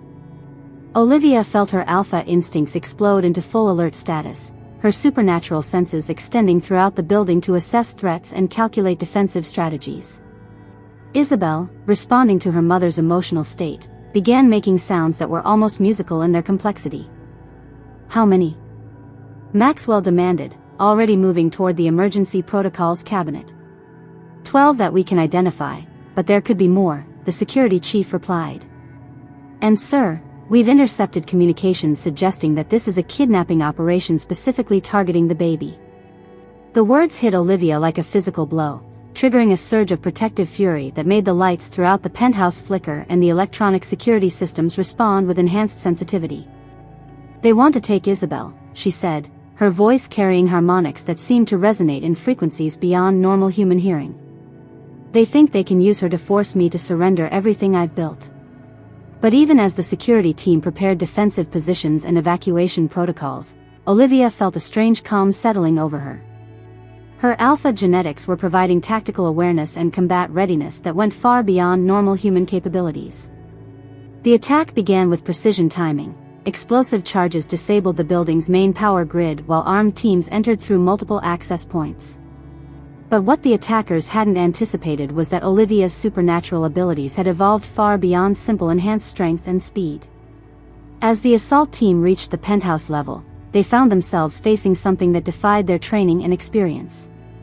Olivia moved through the darkened corridors with predatory grace, her eyes blazing with silver fire that provided perfect night vision while her enhanced senses tracked every heartbeat and breath within a 100-foot radius. The first attacker never saw her coming. Olivia appeared behind him like a shadow given form, her enhanced strength allowing her to render him unconscious with a single precise strike. The second and third fell in rapid succession, their sophisticated weapons useless against an opponent who moved faster than their targeting systems could track. But it was when they reached Isabel's nursery that the truly extraordinary occurred. The remaining attackers had cornered Olivia against the far wall, their leader holding a tranquilizer gun while others prepared restraints for both mother and child. "Just take the baby," the leader instructed his team. "Once we have the kid, the mother will cooperate." As one of the attackers reached for Isabel, the infant's unusual intelligence manifested in a way that shocked everyone present. The 6-week-old baby opened her mouth and spoke her first words, not in the babbling sounds typical of infants, but in a clear, commanding voice that carried supernatural authority. "Release my mother. Now." The words hit the attackers like a physical force, compelling obedience through some genetic imperative that bypassed rational thought. The man reaching for Isabel stumbled backward as if struck, while others found themselves lowering their weapons despite every instinct telling them to complete their mission. Olivia stared at her daughter in amazement, recognizing that Isabel's genetic heritage was manifesting abilities that went far beyond anything she had imagined. The baby's eyes blazed with the same silver fire as her mother's, and her voice carried frequencies that triggered submission responses in the attackers. The extraction team fled in confusion and terror, their mission abandoned as they struggled to understand what they had encountered. As sirens wailed in the distance and Maxwell's security forces secured the building, Olivia held Isabel close and marveled at the realization that her daughter was something even more extraordinary than she had suspected. Charlotte's final gambit came in the form of a carefully orchestrated reconciliation dinner, delivered through intermediaries who presented it as a desperate mother's attempt to heal the wounds within their fractured family. The invitation arrived with security guarantees and promises of neutral ground, but Olivia's supernatural instinct screamed warnings that made her certain this was another trap. "It's obviously a setup," Fiona Matthews said as they reviewed the invitation in Maxwell's secure conference room. "Charlotte's legal situation is hopeless, her financial empire is collapsing, and she's facing federal charges that could result in life imprisonment. This dinner is her last chance to eliminate you before her world completely collapses." Olivia studied the elegant invitation, her enhanced senses detecting subtle chemical traces that confirmed her suspicions. "She's planning to poison me." "Then we decline," Maxwell said immediately, his protective instincts flaring at the threat to Olivia's safety. But Olivia's smile carried the predatory satisfaction of a hunter who had finally cornered her prey. "No. We accept. Because it's time Charlotte learned that I'm far more dangerous than she ever imagined." The dinner was held at Charlotte's penthouse apartment, a space that had once intimidated Olivia but now seemed pathetically insignificant compared to the power she had acquired. Charlotte had clearly spent considerable effort creating an atmosphere of elegance and reconciliation, but Olivia's supernatural senses detected the underlying currents of desperation and malice. "Olivia, darling," Charlotte said as she opened the door, her smile carrying the same false warmth that had characterized their relationship for years. "Thank you for coming. I know things have been difficult between us, but I truly believe we can work through our differences." Olivia entered the apartment with Isabel in her arms, noting how her daughter's unusual alertness seemed to intensify in Charlotte's presence. The baby's eyes tracked Charlotte's movements with an intelligence that made the older woman visibly uncomfortable. The dinner conversation was a masterpiece of false sentiment and carefully veiled threats, with Charlotte alternating between expressions of regret and subtle attempts to manipulate Olivia into lowering her guard. But when the main course arrived, an elaborate seafood dish that Charlotte claimed was Olivia's childhood favorite, Olivia's enhanced senses immediately detected the poison. The compound was sophisticated, designed to mimic a severe allergic reaction that would appear natural and unpreventable. In a normal human, it would cause respiratory failure within minutes. But Olivia was no longer entirely human. She ate the poisoned dish while maintaining casual conversation, watching Charlotte's face carefully for signs of anticipation and satisfaction. As minutes passed without any visible effect, Charlotte's composure began to crack. "Are you feeling all right?" Charlotte asked, her voice tight with poorly concealed anxiety. Olivia smiled, her eyes beginning to glow with that supernatural silver light that had become her signature. "I feel wonderful, Charlotte. Though I have to say, the seasoning on this dish is quite distinctive. Almost like you added something extra." The blood drained from Charlotte's face as she realized that her final gambit had failed completely. "I don't know what you mean. Don't you?" Olivia's voice carried that otherworldly resonance that made the crystal glasses on the table vibrate in harmony. "Charlotte, did you really think that the same genetic modifications that allow me to move faster than human reflexes and display superhuman strength wouldn't also include enhanced metabolism and toxin resistance?" She stood gracefully, still holding Isabel, and moved towards Charlotte with predatory purpose. "You've tried manipulation, legal warfare, social destruction, physical assault, and now assassination. Every single attempt has failed because you refuse to accept what I've become." Charlotte backed against the wall, her carefully maintained facade finally crumbling to reveal the desperate, cornered animal beneath. "You're not human," she whispered. "No," Olivia agreed, her eyes blazing with otherworldly fire as she embraced the truth of her transformation. "I'm something far more dangerous.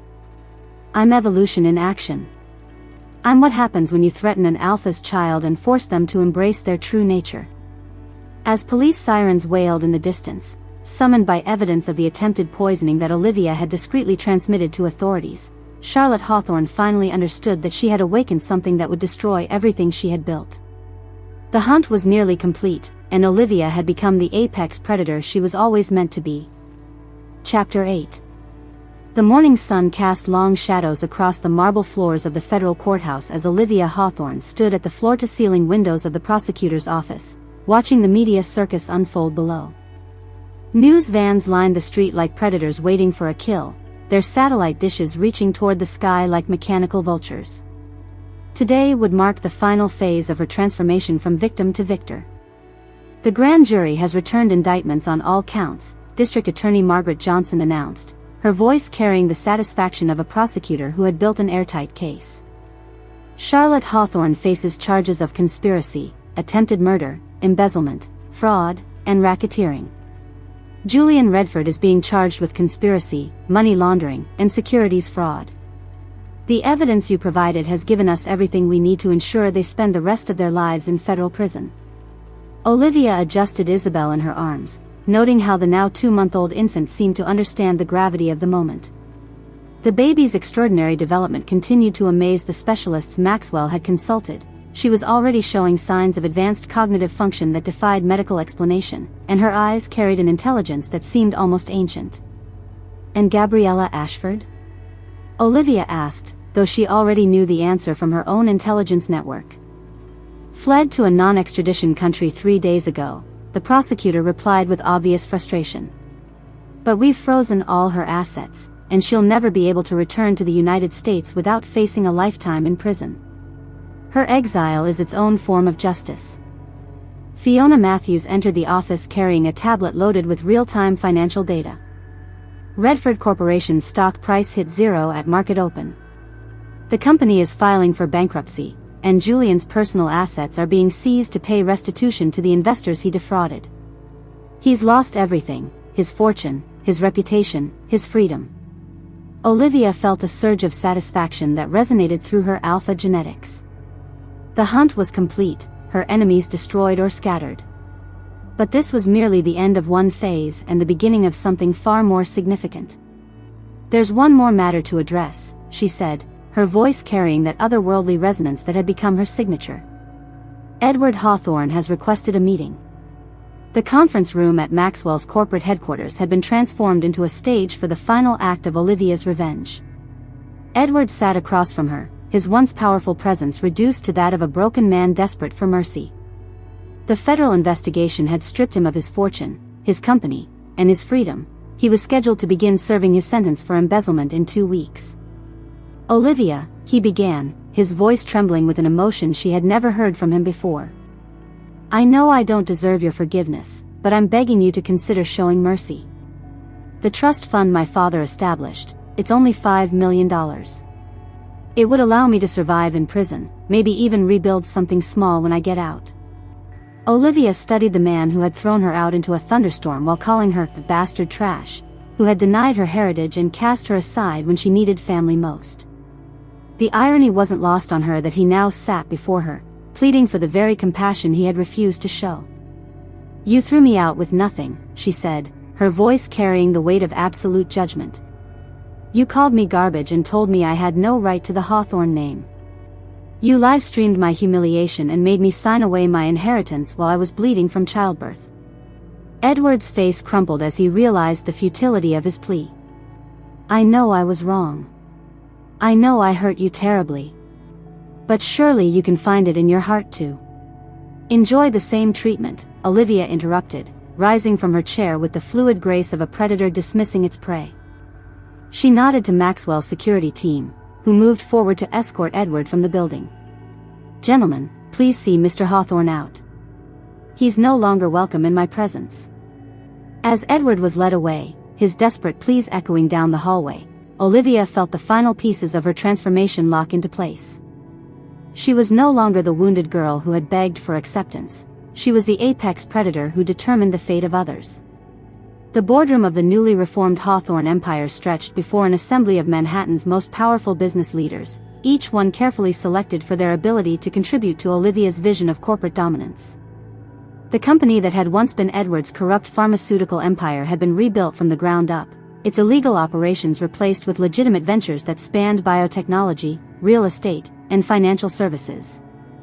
Olivia stood at the head of the massive conference table, wearing a tailored suit that spoke of absolute authority.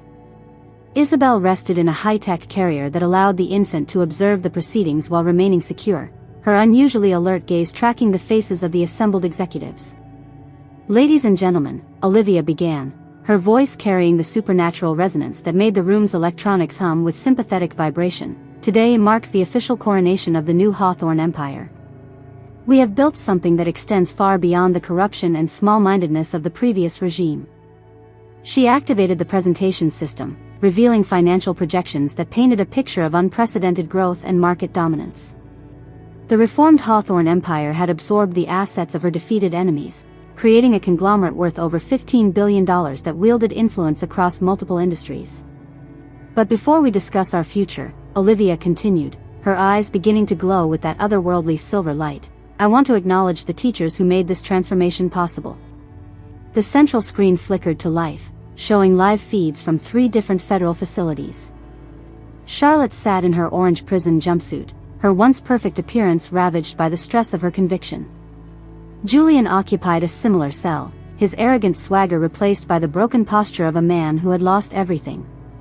Even Gabriella's exile was documented, surveillance footage showing her living in a rundown apartment in a country where her stolen millions couldn't buy her the luxury she had once taken for granted. These 3 individuals, Olivia said, her voice carrying the weight of absolute judgment, taught me the most valuable lesson of my life. They showed me that mercy is weakness, that compassion is a luxury I couldn't afford, and that true power comes from the willingness to destroy those who threaten what you love. She paused, allowing the weight of her words to settle over the assembled executives. Charlotte Hawthorne, Julian Redford, and Gabriella Ashford, I want to thank you for teaching me to be ruthless. Your lessons have made me the leader I am today. The cameras captured every moment of her enemies' humiliation, broadcasting their defeat to the very social circles where they had once wielded power. Charlotte's face crumpled as she realized that even in prison, Olivia's reach could find her.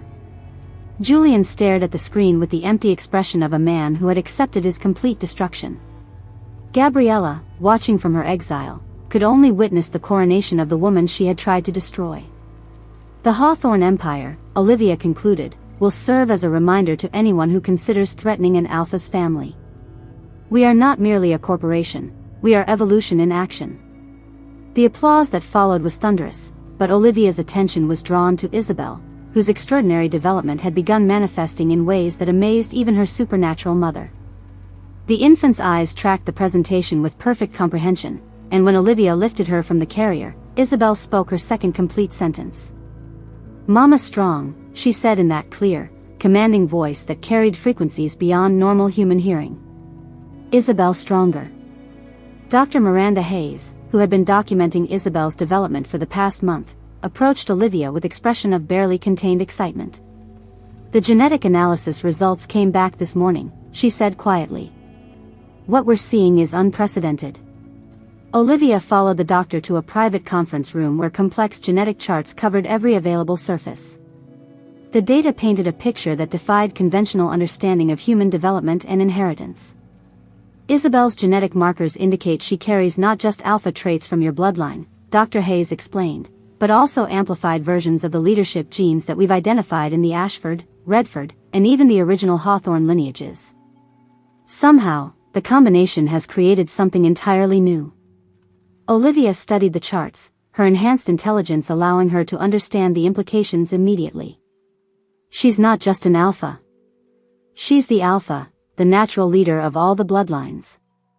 Exactly, the doctor confirmed. The genetic markers suggest she'll develop abilities that surpass even your own. Enhanced intelligence, supernatural charisma, physical capabilities that border on the impossible. More importantly, she carries genetic triggers that will compel submission from members of other alpha bloodlines. Olivia felt a surge of protective pride as she looked at her daughter, understanding that Isabel represented the next phase of human evolution. The corporate dynasties that had ruled Manhattan for generations would someday bow to her child's authority. There's more, Dr. Hayes continued. The genetic analysis suggests that Isabel's offspring will carry even more concentrated versions of these traits. We're looking at the foundation of a new ruling class, one that will reshape the entire structure of power in ways we can barely imagine. That evening, Olivia stood in the penthouse garden that Maxwell had created for her, watching the city lights twinkle below while Isabel slept peacefully in her arms. The infant's supernatural development continued to amaze her. At 2 months old, she was already showing signs of the extraordinary intelligence and authority that would someday make her the most powerful person in the corporate world. Maxwell joined her at the railing, his own alpha genetics allowing him to sense the contentment and satisfaction radiating from his mate. Their relationship had evolved far beyond the initial attraction and mutual protection. They had become true partners in every sense, united by their shared vision of reshaping the business world according to their will. The board meeting went well, he observed, noting the way Olivia's eyes still glowed with that otherworldly silver fire. Charlotte's expression when she realized you were broadcasting her humiliation was particularly satisfying. Olivia smiled, her predatory satisfaction tempered by the deep contentment of a hunter who had successfully protected her territory. She spent so much energy trying to destroy me that she never considered what I might become if she succeeded in awakening my true nature. And Julian? Broken beyond repair, Olivia replied with clinical detachment. His empire is scattered, his reputation destroyed, his freedom gone. He'll spend the rest of his life understanding exactly what he lost when he abandoned his child. They stood in comfortable silence, watching the city that had once seemed so powerful and intimidating spread out below them. Now Olivia saw it for what it truly was, a vast network of resources and opportunities that existed to serve her will and ensure her daughter's future dominance. Gabriella's exile seems almost merciful in comparison, Maxwell observed. Mercy would have been allowing her to face trial and serve her sentence, Olivia corrected. Exile means she'll spend every day of her life knowing that she's powerless, that her former world continues without her, and that she can never return to reclaim what she lost. It's a living death, far more cruel than simple imprisonment. Isabel stirred in her arms, making soft sounds that carried that musical quality that had characterized her vocalization since birth. Olivia could feel the infant's supernatural awareness extending outward, cataloging the city below with an intelligence that defied explanation. She's going to be incredible, Maxwell said softly, reaching out to stroke Isabel's tiny hand. The genetic analysis suggests she'll develop abilities that make our own enhancements look primitive by comparison. She'll need to be, Olivia replied, her voice carrying the weight of absolute certainty. The world we're creating for her will require strength that goes beyond anything previous generations could imagine. She'll face challenges we can't even anticipate. But she'll also have advantages they never possessed, Maxwell pointed out. Unlimited resources, supernatural abilities, and the loyalty of every alpha bloodline. By the time she reaches maturity, she'll command an empire that spans continents. Olivia's smile carried the satisfaction of a mother who had successfully secured her child's future against every possible threat. Charlotte, Julian, and Gabriella taught me that power without ruthlessness is weakness. They showed me that mercy is a luxury I couldn't afford. Most importantly, they demonstrated that true strength comes from the willingness to destroy anyone who threatens what you love. As if responding to her mother's words, Isabel opened her eyes and looked directly at Olivia with an intelligence that seemed far too advanced for her age. When she spoke, her voice carried the same otherworldly authority that had characterized Olivia's transformation. "Mama's enemy's gone," she said with perfect clarity. Isabel's turn next. Olivia felt a surge of pride and anticipation as she realized that her daughter was already beginning to understand the legacy she would inherit. The Hawthorne Empire was just the beginning. Isabel would someday command resources and loyalty that would reshape the entire structure of human civilization. The hunt was complete, but the real work was just beginning. Olivia had proven herself as the apex predator of her generation. Now it was time to prepare her daughter to become something even more extraordinary, the alpha who would rule them all. In the distance, the city continued its endless dance of ambition and power, unaware that its future had already been determined by a mother's love and an infant's supernatural inheritance.